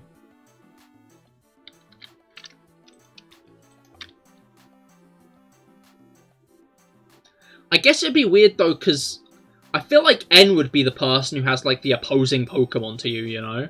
It'd be weird seeing N with an Axew.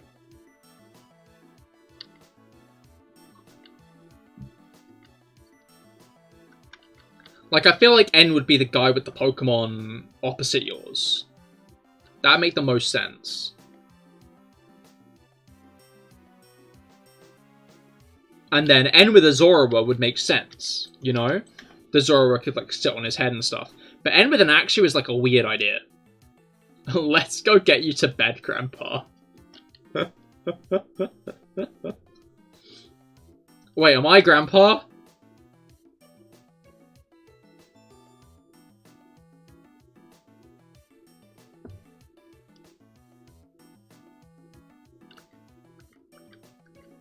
I hope not. Anyway, I now unironically want Let's Go Zora and Axew. Those are the games I want. That's what I want them to announce next year. Fuck Legends Victini or Deep Black and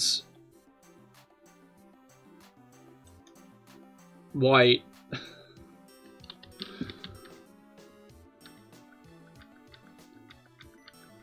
I want. Let's go Pikachu, let's go Zorua and Axew.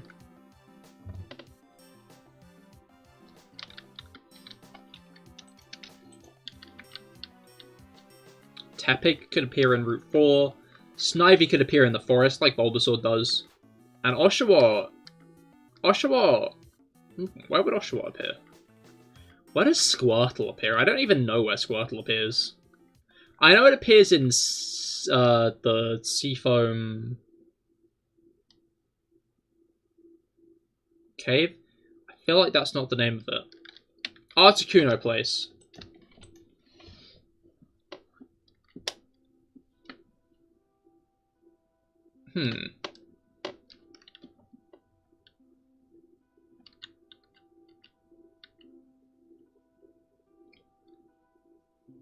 I guess maybe Route 6.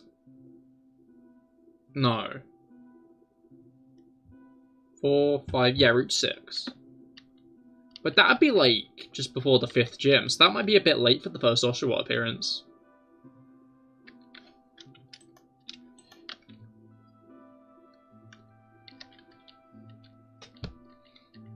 I guess the other question is would Zorua appear in the wild. I'd hope they'd, like, add a few areas from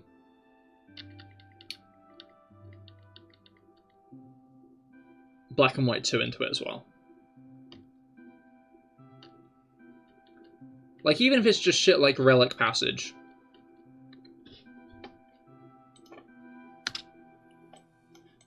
And add Twist Mountain, no, Reversal Mountain as a post-game area with Lentimus Town.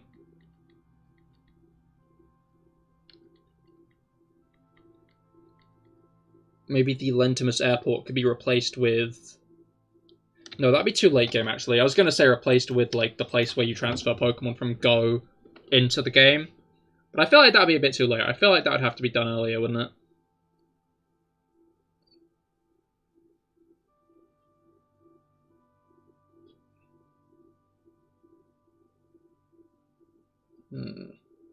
Anyway. I've now, like, got myself hyped for a game that's never going to happen again.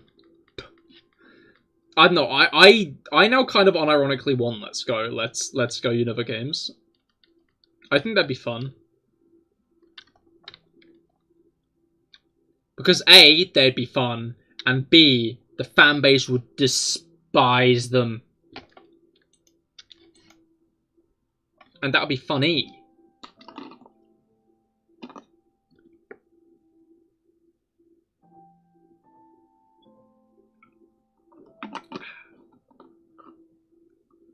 But I guess we'll see what we end up getting next year. I'll be interested to see if it is Unova. Because we've not gotten 2 remakes this close to each other. People always try to be like, oh, well, we got, what was it called?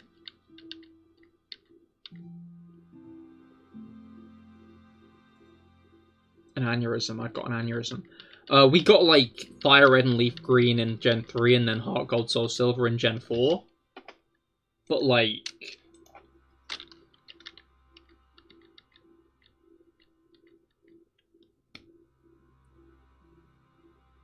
Fire Red Leaf Green released in, like, what? 2002? 2003? And then Heart Gold Soul Silver released in 2010. No, 2009. So that's, like, 7 years. Then Auraz released Next, which was in 2014. So that was about 5 years. Then Next was technically Let's Go Pikachu and Eevee, which was 2018. Which was 4 years. And then it was Brilliant Diamond Shining Pearl 3 years later. In fact, the time's been decreasing each game. Maybe we will get Unova next. And then the year after we'll get Kalos.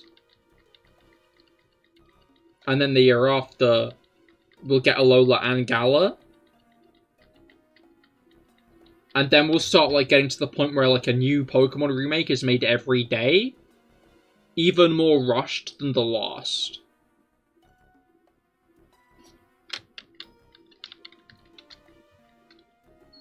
They'll start remaking Pokemon games that aren't even out yet. They'll be remaking Gen 20 before Gen 12 is out.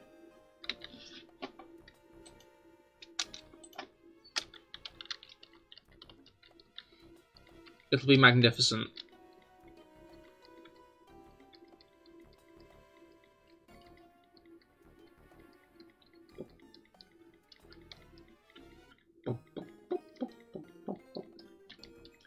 To be fair, I wouldn't mind them outsourcing a remake to, like, a completely other game company that isn't Game Freak.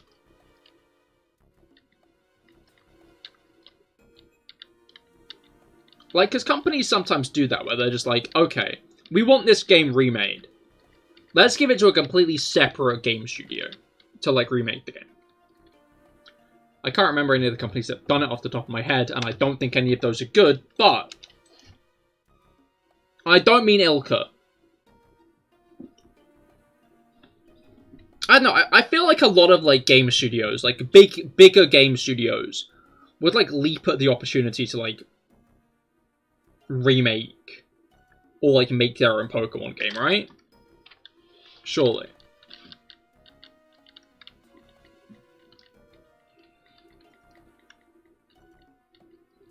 Because, like, let's face it, Pokemon is, like, a guaranteed big seller. At this point. Like, even, like, the bad selling ones still sell, like, 1 million copies. And, like, these days we're kind of desensitized to, like, what's a good, like, total for, like, a game to sell. 1 million is still a lot.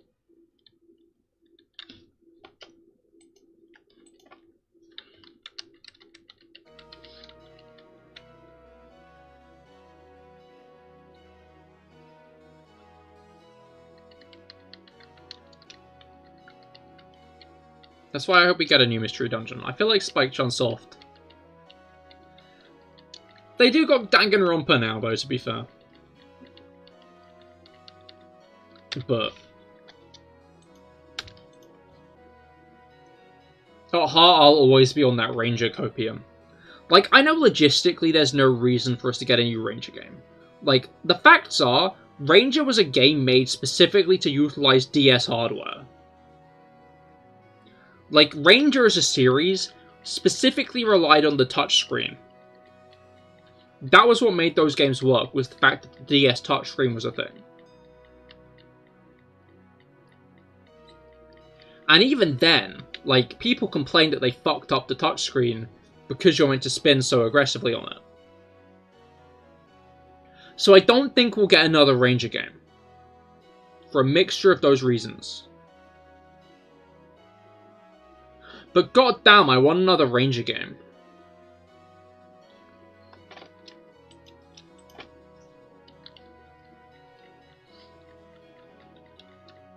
Would go hard.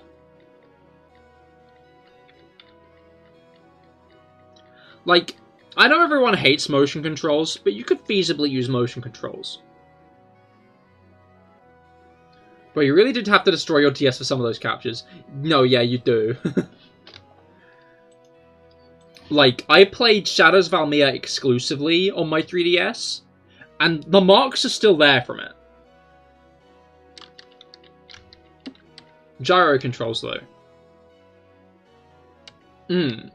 Yeah, no, like, I feel like that could, like, be a way to do it. But I don't know, motion controls aren't well-liked controls. I'm gonna be honest. Like, let's face it. Those aren't, like, well-liked control schemes, to the point that most games that have them make them optional. I feel like the most people like motion controls is in games like Splatoon, where they recommend using motion controls so you can turn around quicker. And that's it. That's the pitch for motion controls in Splatoon. Is if you use motion controls, you can turn around real fast.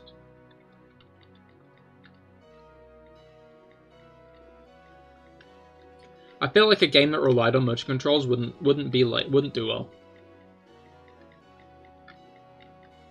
Pokemon Ranger destroyed DS Lights. It did. But please, Nintendo, just one more.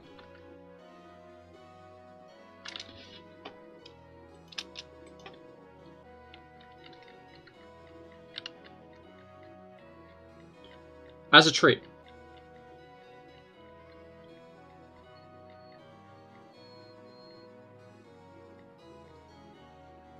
It's just such a cool concept, and it's a shame to see them having dropped it entirely. But I guess they dropped most spin-offs entirely by this point, so I'm honestly surprised we got Snap too.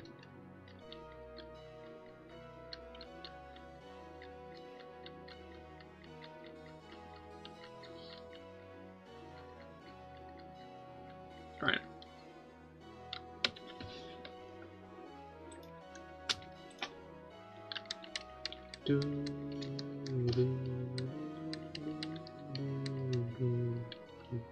Pop, pop, pop, pop, pop, pop, pop, pop, pop,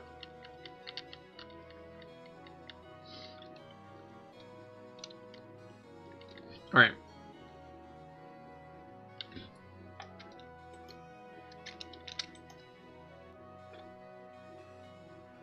Although I guess we have got like a few interesting spin-offs over the past decade or so. Because we got Pokken, which then obviously re-released on Switch. And then we did get Unite, which feels like their answers to Pokken, if that makes sense. Like, Unite isn't like a Pokken 2, but they knew that Pokken wasn't going to do as well. Like, they knew like a second Pokken tournament probably wasn't the dub. I don't think it was the dub either, I'm going to be honest. So, like, they re-released it on Switch, kept it active for a bit longer, but then made Unite, which is another, like, entirely new genre that Pokemon hasn't really tapped into. So I wonder if we'll get another game like that on whatever comes next. I hope it's a Pokemon farming sim. Once again, I'm on my Pokemon farming sim bullshit.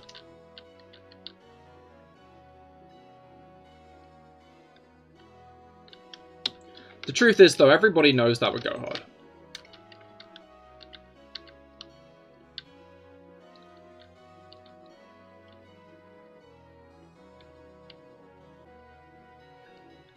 Oh, yeah. I wonder when we're gonna get that Power World game. Last time I checked, it's been delayed to 2024. Which is funny, because I'm pretty sure the last time I checked the game, it had been delayed from when it was originally going to release. Like, I don't know when Power World's going to come out, but I'm looking forward to it. It's that one where, like, the Pokemon had, like, guns and stuff. Well, not the Pokemon. The fake Pokemon. Their version. The pals. I don't actually know what they're called. But, like,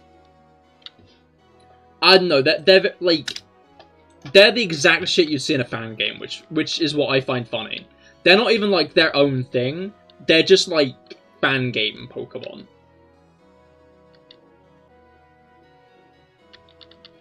Some of them are more or less, like, exactly what other Pokemon are. Just a bit different. Like, there's one that is almost Suicune. One that is almost Ampharos. One that's, like, almost Luxray. It's funny. Like, I wonder how much of a chance they'd stand at getting sued if they release it.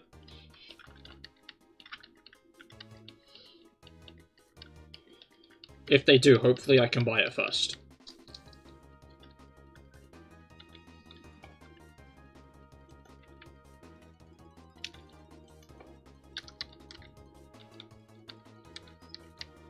Alright.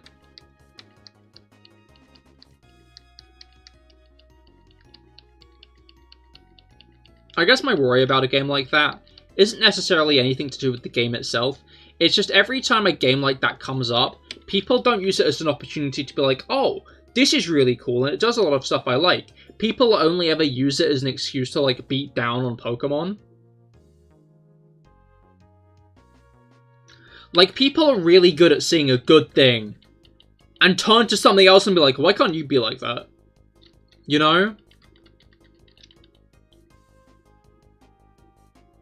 Like, I get why people are dissatisfied with the current state of Pokemon as a franchise, but it just annoys me when, like, people make things, and instead of being like, oh, this is so cool, they're like, wow, if only Pokemon was like this, you know?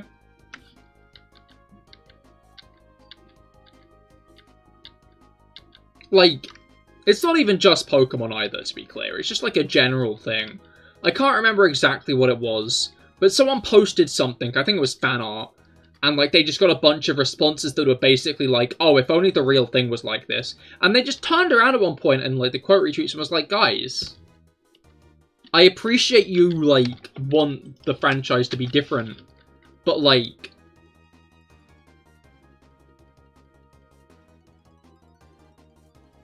all you're doing is beating down and spreading negativity by doing this. Like, I'm feeling bad about posting this now. I regret posting this because of the response it's garnered, even though it was a cool thing. Like, if people had just been like, oh, this is really cool, then, like, they probably would have left that situation feeling good about it.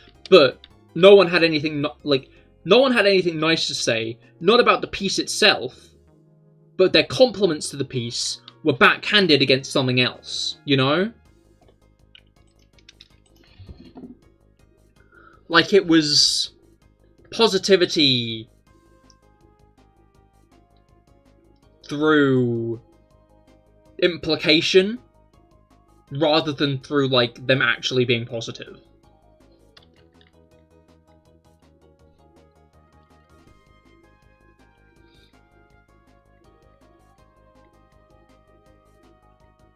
And I don't know, that kind of shit just always rubs me the wrong way.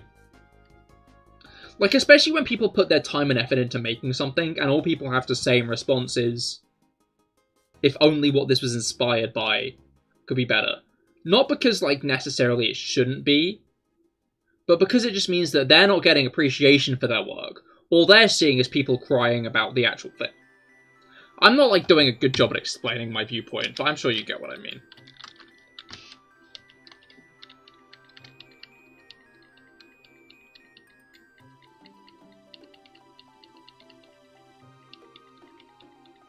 Like, I just think instead of focusing on the negatives of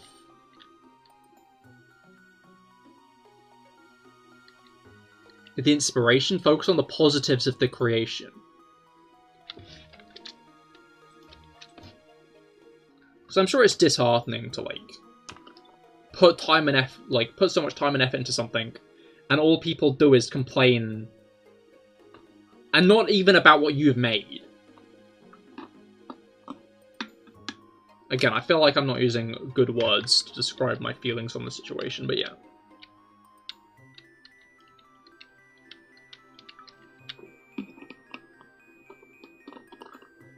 I guess the issue is negativity sells these days. Like, a lot of the internet kind of has started, like, revolving around negativity. Just because it gets more engagement. News articles about negative things get more clicks. Someone commenting something nasty gets more replies. More people spend more time on the internet interacting with a negative thing than a positive thing.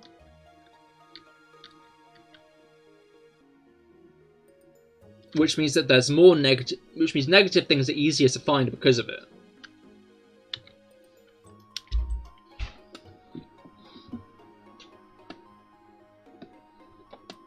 Alright.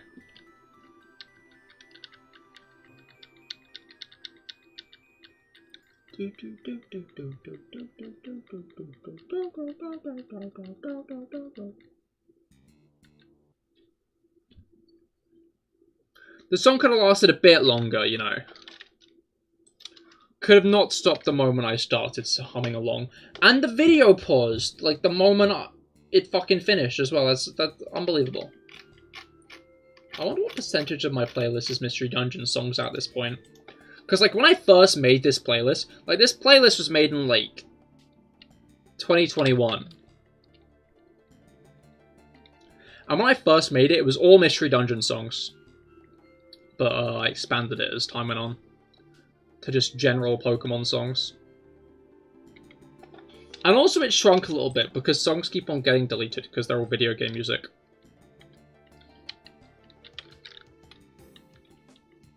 And you're not really allowed to post just video game music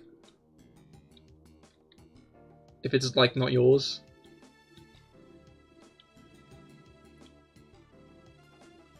As long as it's transformative, it's fine.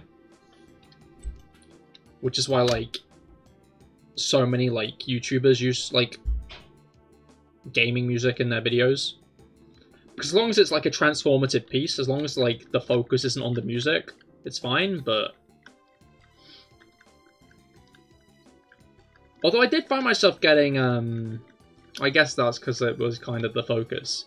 Back when I streamed on Twitch, my, like, opening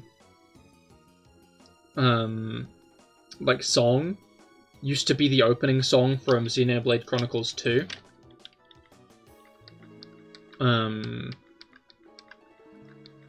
But as it turns out, when I moved to YouTube and tried to use that as my opening song, I got copyright claimed. Which I didn't expect. So I just went back to the Tomodachi Life main theme.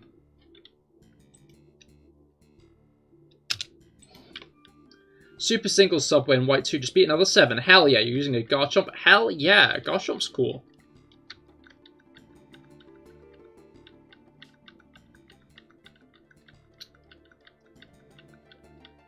I do hope next gen we get a non-dragon type pseudo legendary though. I'm waiting for that. Like, the issue is dragon types aren't even as special anymore, you know? Like, it made sense, like, in, like, Gen 1 to Gen... I'd say Gen 1 to, like, Gen 4. When, like... the... what was it called? It made sense in Gen 1 to Gen 4 when dragon types were a lot more, like, rare and, like, mythical. For, like, legendaries... not legendaries, for the pseudos to all be dragon types. But these days, like, apples are dragon types. These days, sushi is dragon type. It's not as mythical a type anymore. It doesn't need, like... pseudos don't need to be dragon type anymore. And it just kind of upsets me to see that they're always just dragon type. You have to buy a power speed bracelet to give shiny Zubat when it hatches, to give it max speed. That's understandable. I thought for a moment you had already hatched it, but fair enough. I reckon we'll get a fairy one sometime. Definitely. I hope we get it next gen, though. Yeah, I mean, if the other option is like a dragon. We had a Tyranitar, and that's the only non-dragon lol. Metagross also. Metagross is also a pseudo-legendary that is non-dragon type. But it just annoys me because Tyranitar and Metagross are in Gens 2 and 3. We have had 6 generations since then with only dragon pseudos. Yeah, but it came with the Bagon Salamence combo. It did, but it's still a non-dragon pseudo.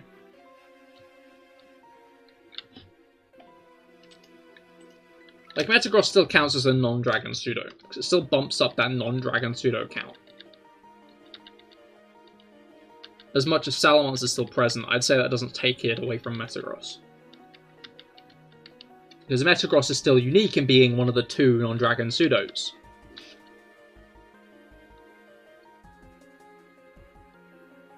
Do you have an opportunity to get Dragonite in Gen 2?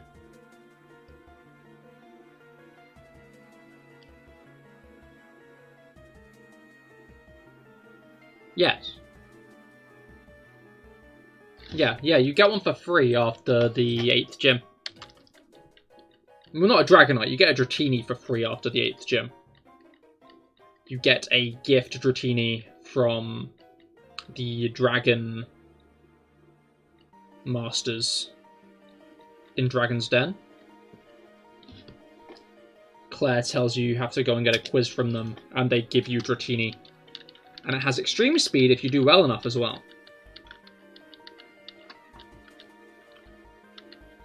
Is that the only way to get extreme speed on a Dragonite, or can you get it in other ways these days?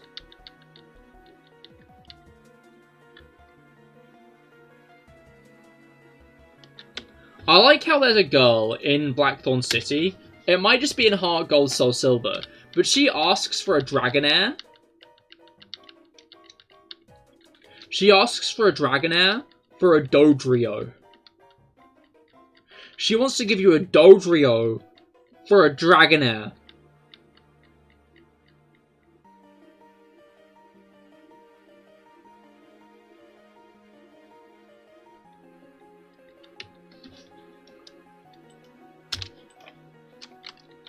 What?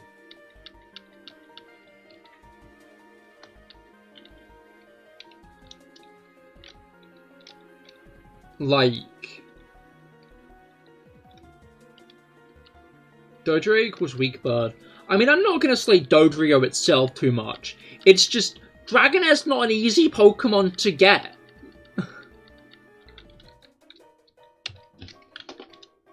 Like, why would you give away a Dragonair? It's like asking, like, little Timmy playing his first Pokemon game to be like, Dodrio? Oh, I have a Dragonair. And then give it away. Although I guess kids aren't that stupid.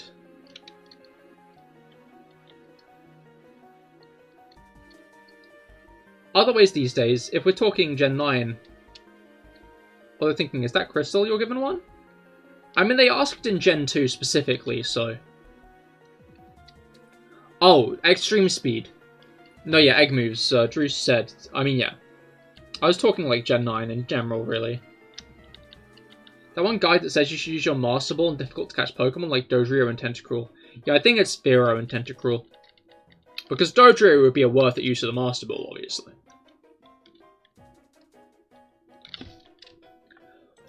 Oh, I've not told this story yet.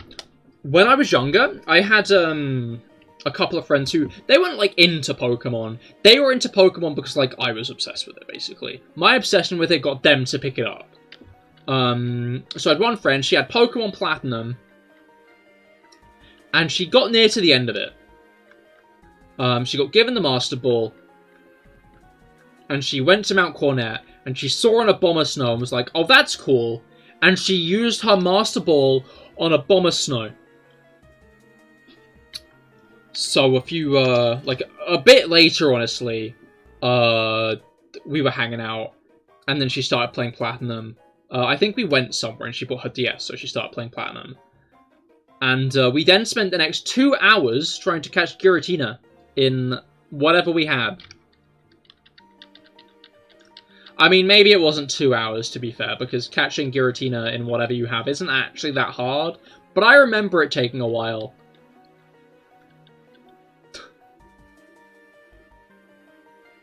Fair? What do you mean fair? Abomasnow? I mean, you gotta catch the Yeti, it's a myth. That's true, actually. I can't slate that. But yeah, we spent a while trying to catch Giratina with just whatever we had, which was funny. She was like, wait, you don't get another one? And I was like, no. No, you don't. You used yours on a random Mightyena in Auras. Did it even have, like, a special move? Was it a misclick? I feel like that's the question, actually. Was it a misclick?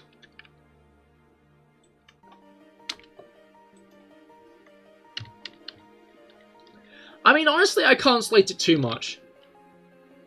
You don't think so? You just like Mightyena. You know what? I can't slate that. Like, Groudon and Kyogre aren't all that easy to catch, but, like, Rayquaza? Rayquaza's, like, your Vettel, Xerneas, Reshiram, and Zekrom levels of catch rate, isn't it? But it's basically handed to you.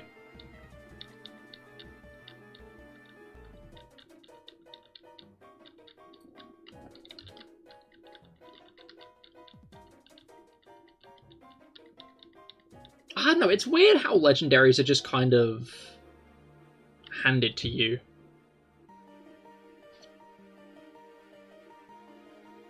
These days. You know? You used your first Master Ball on Necrozma, that's fair. I'm pretty sure I used my first one on Dialga. Because I thought Dialga was cool. And it was like, I don't know, Diamond, Pearl, and Platinum are pretty good at giving you the Master Ball just before, like, the Legendary of the game.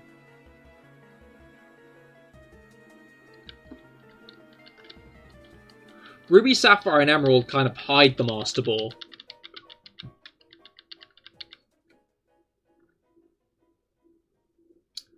And then Black and White 2 just give it to you after the 6th gym. In fact, before the 6th gym. They just give you a whole ass Master Ball. To be fair, that's right before you start meeting with the Swords of Justice, though, so... Your first Master Ball was Articuno. For some reason, couldn't catch the bugger in Gen 1. Ah, fair. So you didn't use a Master Ball because... like, you were like, oh, cool dude! you actually tried to catch it without.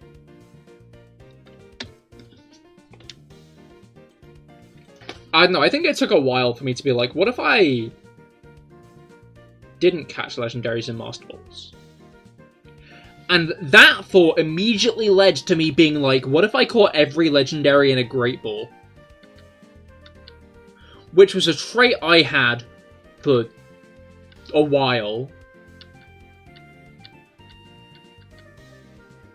Like, I caught one of all the, like, okay. I can't exactly remember when it started, but I think it was a thing by X and Y. I think, yeah, no, I'm pretty sure it was a thing by X and Y, where I caught Yveltal in a Great Ball. I'd actually have to check, I still have my Yveltal in Sword and Shield. The Legendary Bird in a Great Ball and Mewtwo in a Great Ball. So then in Auraz I caught Groudon, Rayquaza, the Regis, all of those in Great Balls. All the legendaries in the game. All the legendaries in the game, actually. I should probably emphasize that. So, like, every legendary I caught in that game, like Ho-Oh, I think Palkia's in Mega Ruby. I caught all of those guys in Great Balls. And then in Sun and Moon, I caught Solgaleo in a Great Ball, Necrozma in a Great Ball, all the Ultra Beasts and all the Tarpus in Great Balls. I think the Regis was the hardest one. I remember trying to catch the Regis in Great Balls, and they have high catch rates, those guys. Those are annoying to catch. But, like, all of them, I caught all of them in Great Balls. I don't know why Great Balls specifically, I just think I liked them. And I still kind of do. Great Balls are my, like, favorite looking of the regular balls, you know? I just find it funny that it wasn't like Pokeballs.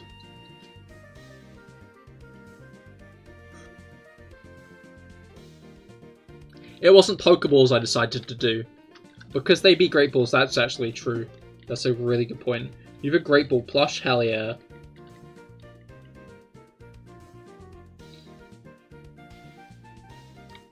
Good choice.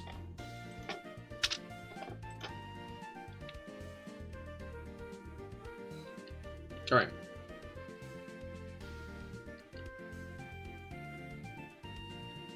Trying to think what my favorite looking Pokeball is. Honestly, I quite like the Feather Ball from Legends Arceus.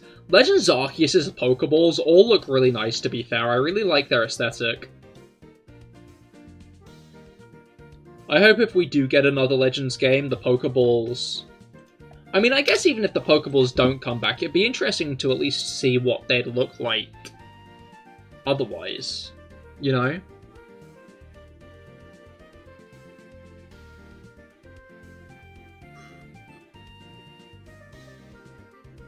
Like, I wonder what ancient Pokeball... Like, I'd be interested to see if they make other looks of ancient Pokeballs. Like, if they made, like, a Pokemon game set in, like, the 1900s, we've seen what those Pokeballs look like, because we've seen, Professor Oak as a child with a Pokeball. Do you guys remember that in, like, Pokemon Forever? With Celebi?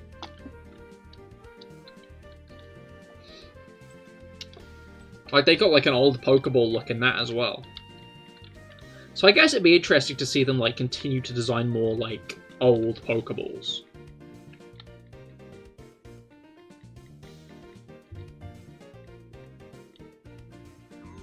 Ugh.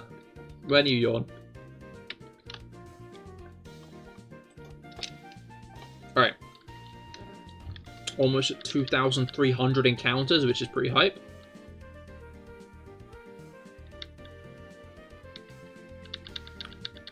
We sure do be slowly inching towards that shiny, eh?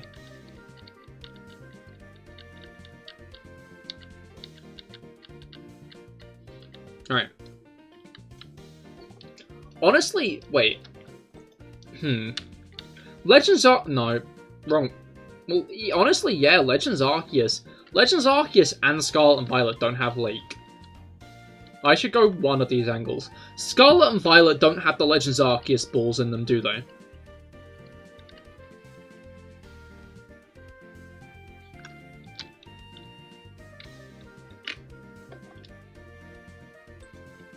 They just give like a, no, they just turn blue. Yeah, I thought so.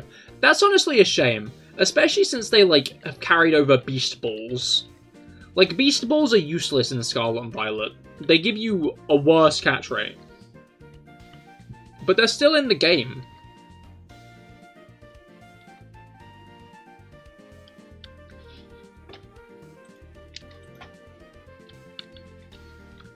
Like...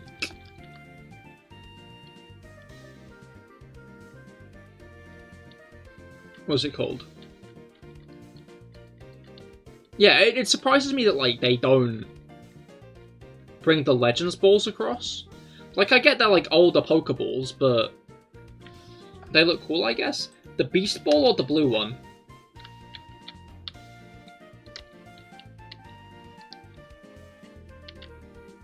Like, I guess the argument could be the Legends Balls fundamentally work differently to how modern Pokeballs work. But, like, I don't know, it just seems like a bit of a cop-out to not keep the Legends Balls in. It's kind of a shame. Beast. Ah, fair.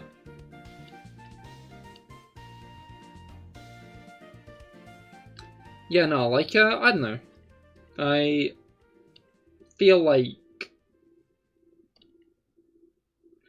like they probably could, because I feel like it wouldn't be that big of, like, a thing to just use the models, right?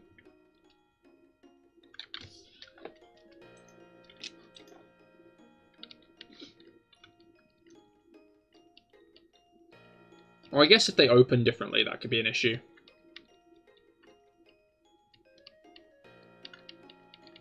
I don't know. I'm just surprised that that's not a thing they carried over.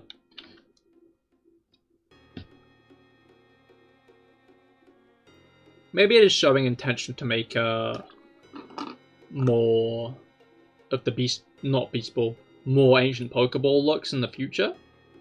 Because if they're not committing to, like, adding one Ancient Pokeball into the game, maybe that's because they're, like, planning on making more designs for Ancient Pokeballs in future Legends games.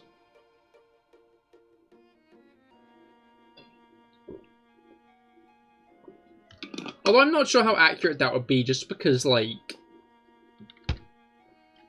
I feel like they didn't know if they were going to make more Legends games when they made Legends Arceus. Legends Arceus was, like, I feel like another big reason they released Brilliant Diamond Shining Pearl is because they knew Sinnoh remakes would do well. Legends was a risk. Legends was fundamentally, like, something they didn't know how people would respond to, you know? Like, on paper, people would love it, and people did love it. But you can never, like, be 100% certain how the public's going to react to a thing. Like, New Coke, for example. They thought that was going to go fine, and be a really big and good publicity stunt, and it spat back in their faces.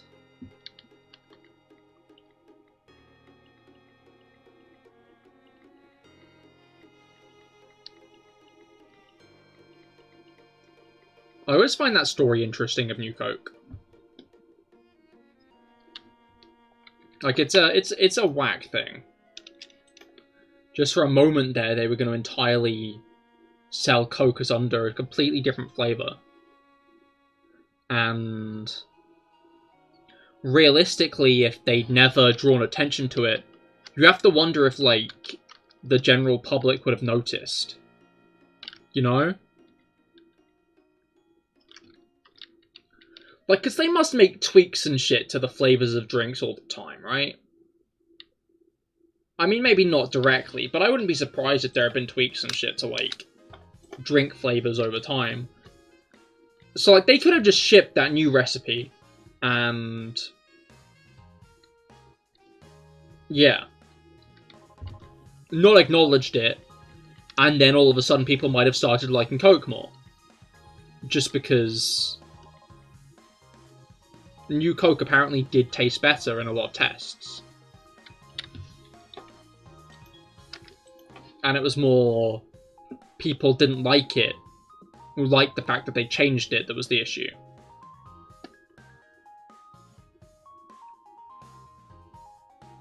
People sometimes wonder if there's like a conspiracy behind it, if they always like plan to change back to like give Coke that boost in sales, which it got from coming back.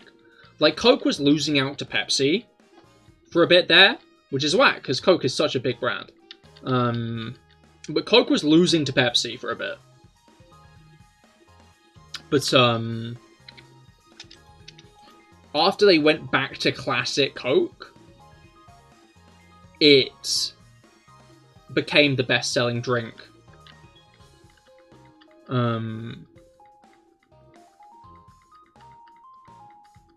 Yeah, but it became like the best-selling thing again after.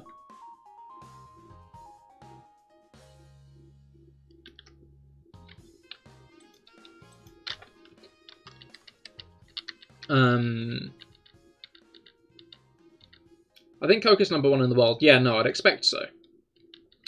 But, so people often, like, leverage that as, like, they knew that was going to happen.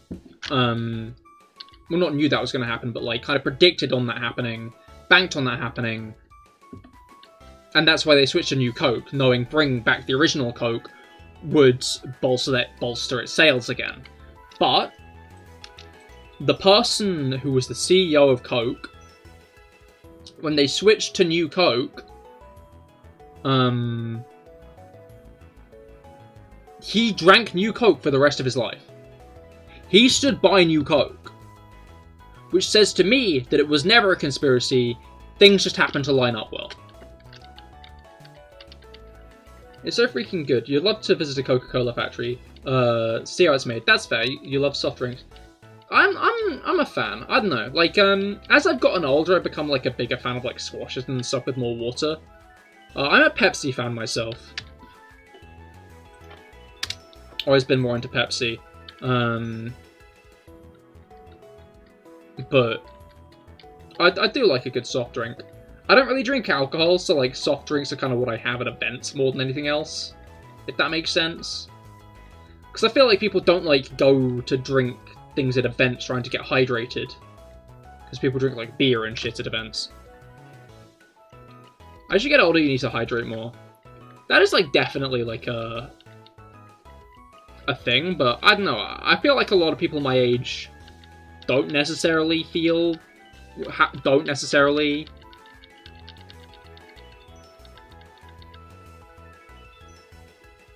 hydrate as much as like I try to. But I don't know, overall I prefer like Pepsi tastes nice and it's good, but I couldn't have it all day every day. If I only have Pepsi like all day, when I get back I'll want a drink of like water or squash or anything that's mostly water. Well, I guess Pepsi is mostly water, but like isn't like full of sugar and fizzy. You're a Coca-Cola fanboy, but you do enjoy Pepsi and can taste the difference between the two. I mean, yeah, I'm not like the kind of person who denies that there's a difference. Personally, though, I've always liked Pepsi Maxima. Well, I haven't actually, that's a lie. But like when I was like 10 or 12 on holiday, I had Pepsi for the first time and was like, oh. You used to literally drink milk all the time. This was how you hydrated. But getting older, you have to drink more water, otherwise you get headaches from dehydration.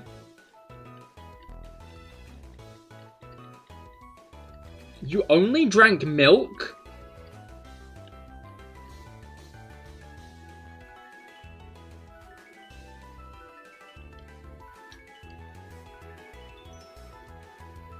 Rob, you should get a cow.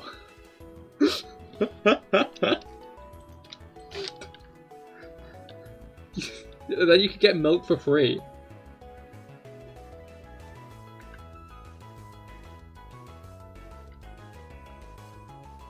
Or a goat.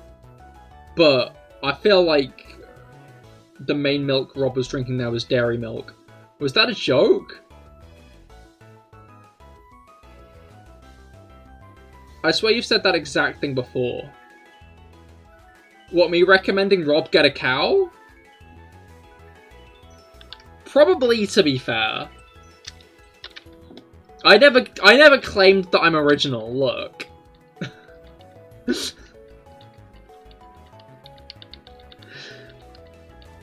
I don't remember half the things I say.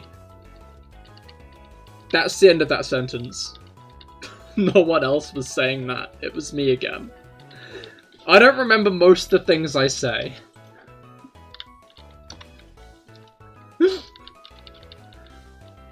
My memory's not what it used to be. I know I'm only 22, but it's not what it used to be.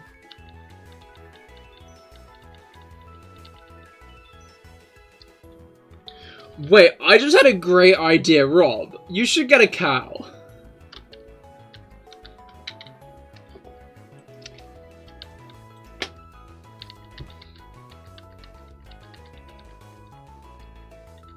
Alright.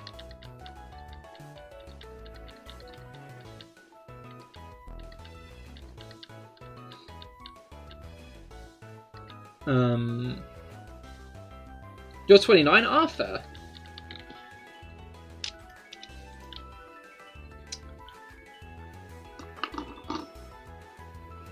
What's it called?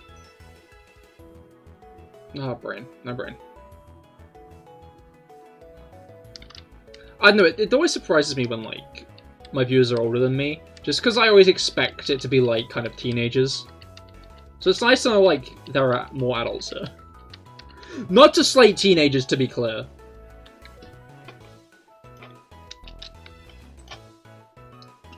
I just mean, like... It's easy to expect that, like, a lot of my viewers would be, like, teenagers and stuff because of my content. So it surprised me to, like, learn that there are actually quite a few adults in my community.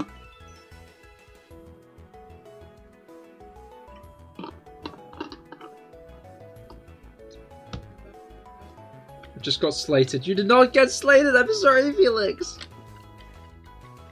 you know what I will slate, though? Anyone younger than a teenager. Because you're not... Don't watch my streams if you're younger than a teenager. This is not child-friendly content. I hate to say it. I don't hate to say it.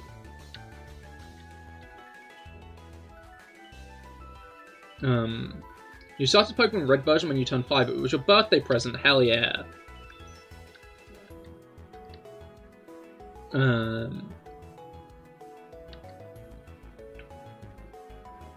But yeah, still, yeah, in the last few years, you have to keep your water bottle around all times. You don't drink as much milk as you used to. Dude, your bones must be getting so soft now. That must be terrifying. The Armorage item is Scarlet only, right? Yeah, it is. Unfortunately, it is.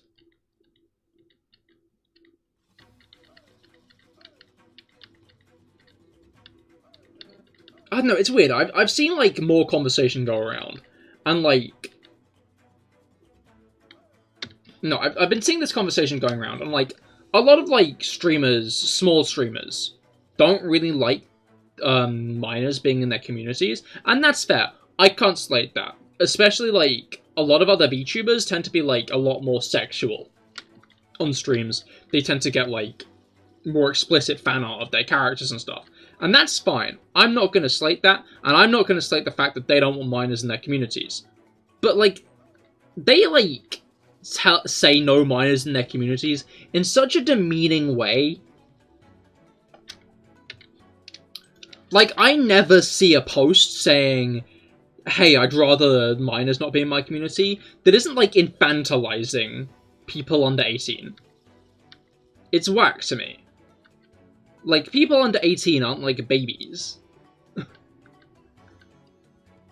Like...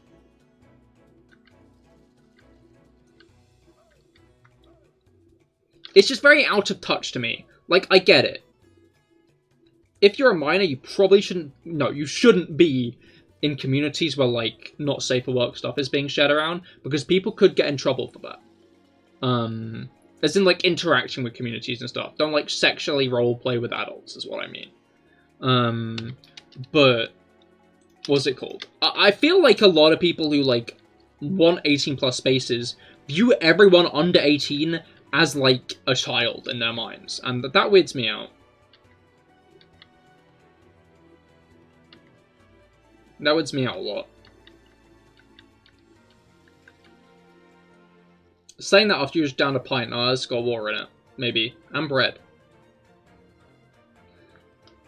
They just after that coal, leave them alone. They had to work. Like the rest of us, exactly. That's so true.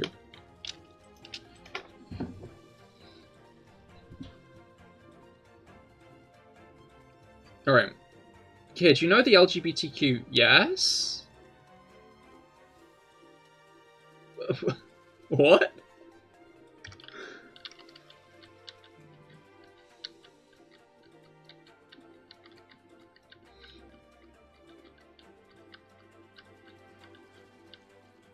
Alright. Bro, Cahir, why do Hidden Grottos never have Pokemon? Dude, isn't it? They're always so rare, it's bizarre. I know, I get why they're rare, but like, the only Hidden Grotto Pokemon you get in like a regular playthrough feels like it's Minccino. And it'd be nice if you could get a couple more. You're part of it, you forgot to tell me earlier? Fair enough, hell yeah!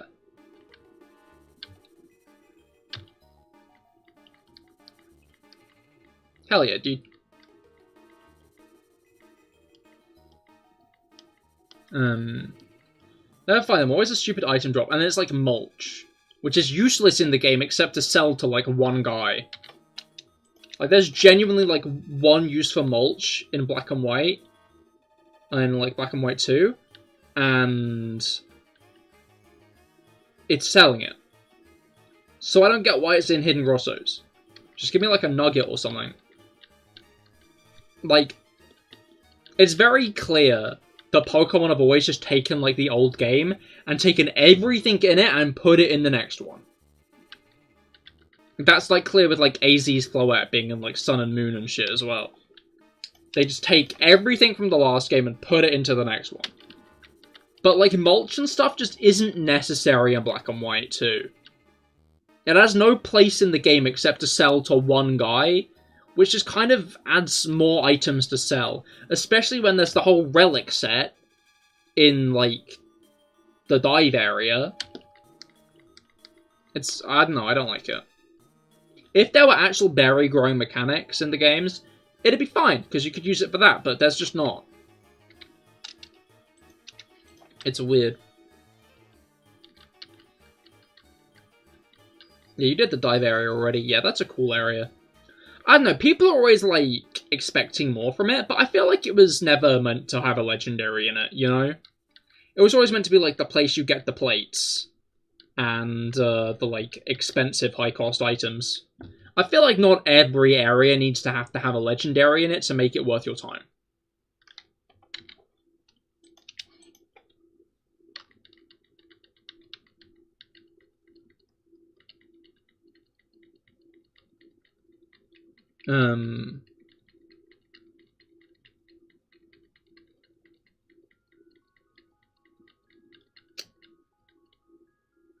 What's it called? Yeah, no, I like the ruins. I feel like there could be more dive stuff in Black and White. Like, it's a bit weird for there to be a whole ass HM, but literally one area in the game. I'm not as fond of that, but I still think it's a cool area.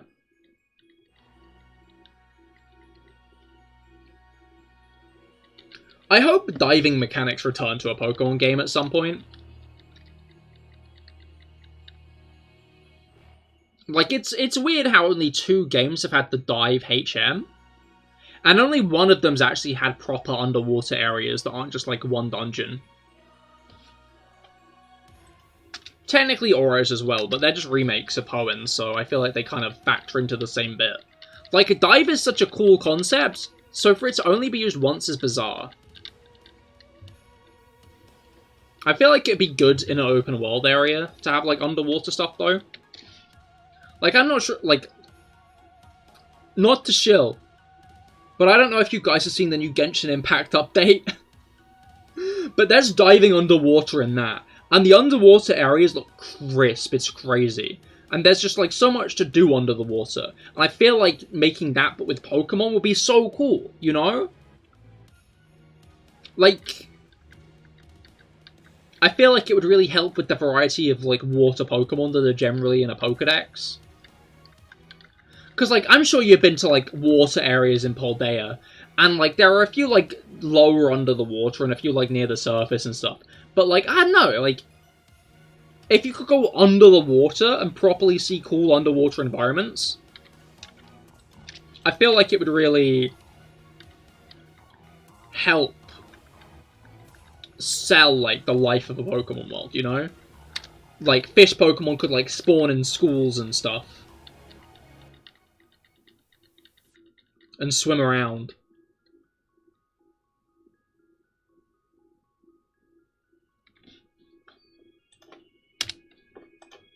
Like,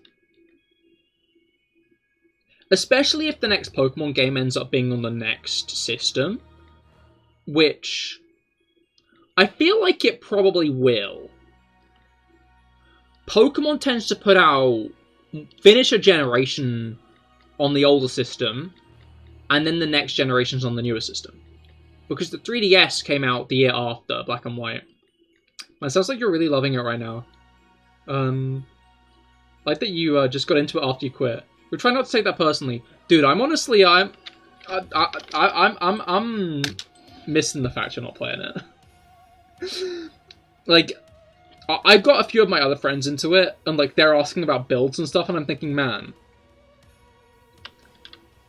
if only Rob was here. he knows this stuff so much better than I do. Like, I didn't realize you'd fully quit when I got back into it, I don't think. I was under the impression that you were just taking a break.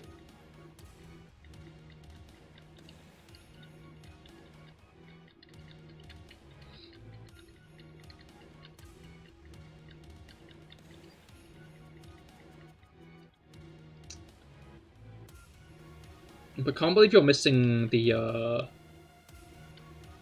missing Norvalette, because he's a Hydro character who just fires a laser beam of water, which is cool. I need to stop talking about Genshin on streams, because, like, a lot of people do not care about it. I was only bringing it up because of the underwater areas, and I was comparing it to Pokemon. If you need it, you can probably still help. That's fair. I'm not sure if I need much help at the moment. But, I don't know, I just don't want to bother you. Because I was aware you'd stopped playing. Alright, I'm gonna go to 2, 3, 4, 5, because that's funny.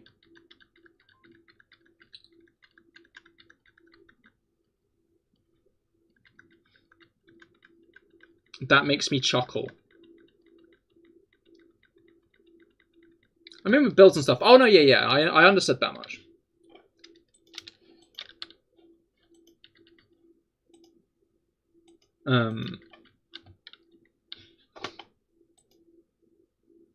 I got that.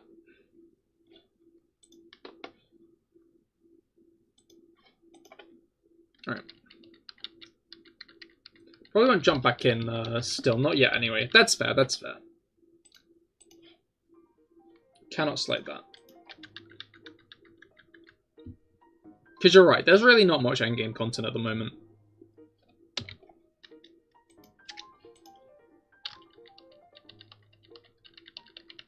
And that is a shame.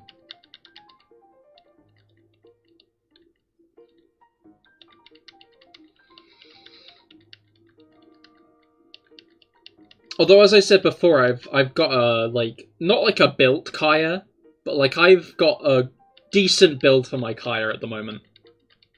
So I'm gonna start building other characters now.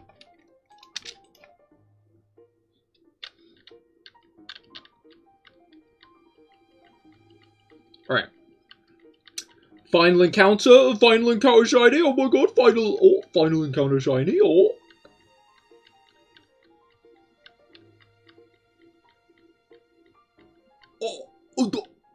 No. Anyway. I think at that point, that's cool, you grabbed any new characters. Not other than the free Lynette. Oh, I did get Dea. I did get Dea and Diluc. By the way, you passed your exams? Hell yeah! Congratulations! Hell yeah, glad to hear it. Yeah, I got Dea and Diluc. And then obviously they gave Lynette away for free. But yeah, GG Felix, hell yeah. But yeah, on some really good news from Felix there, I think I'm going to close it off there. Thank you all for coming. I hope you've all had a great time. I certainly have. And I will see you all on Wednesday for more Pokemon Gaia. But yeah, I hope you all had a great time. I certainly did. And I will see you all on Wednesday. Goodbye and good night.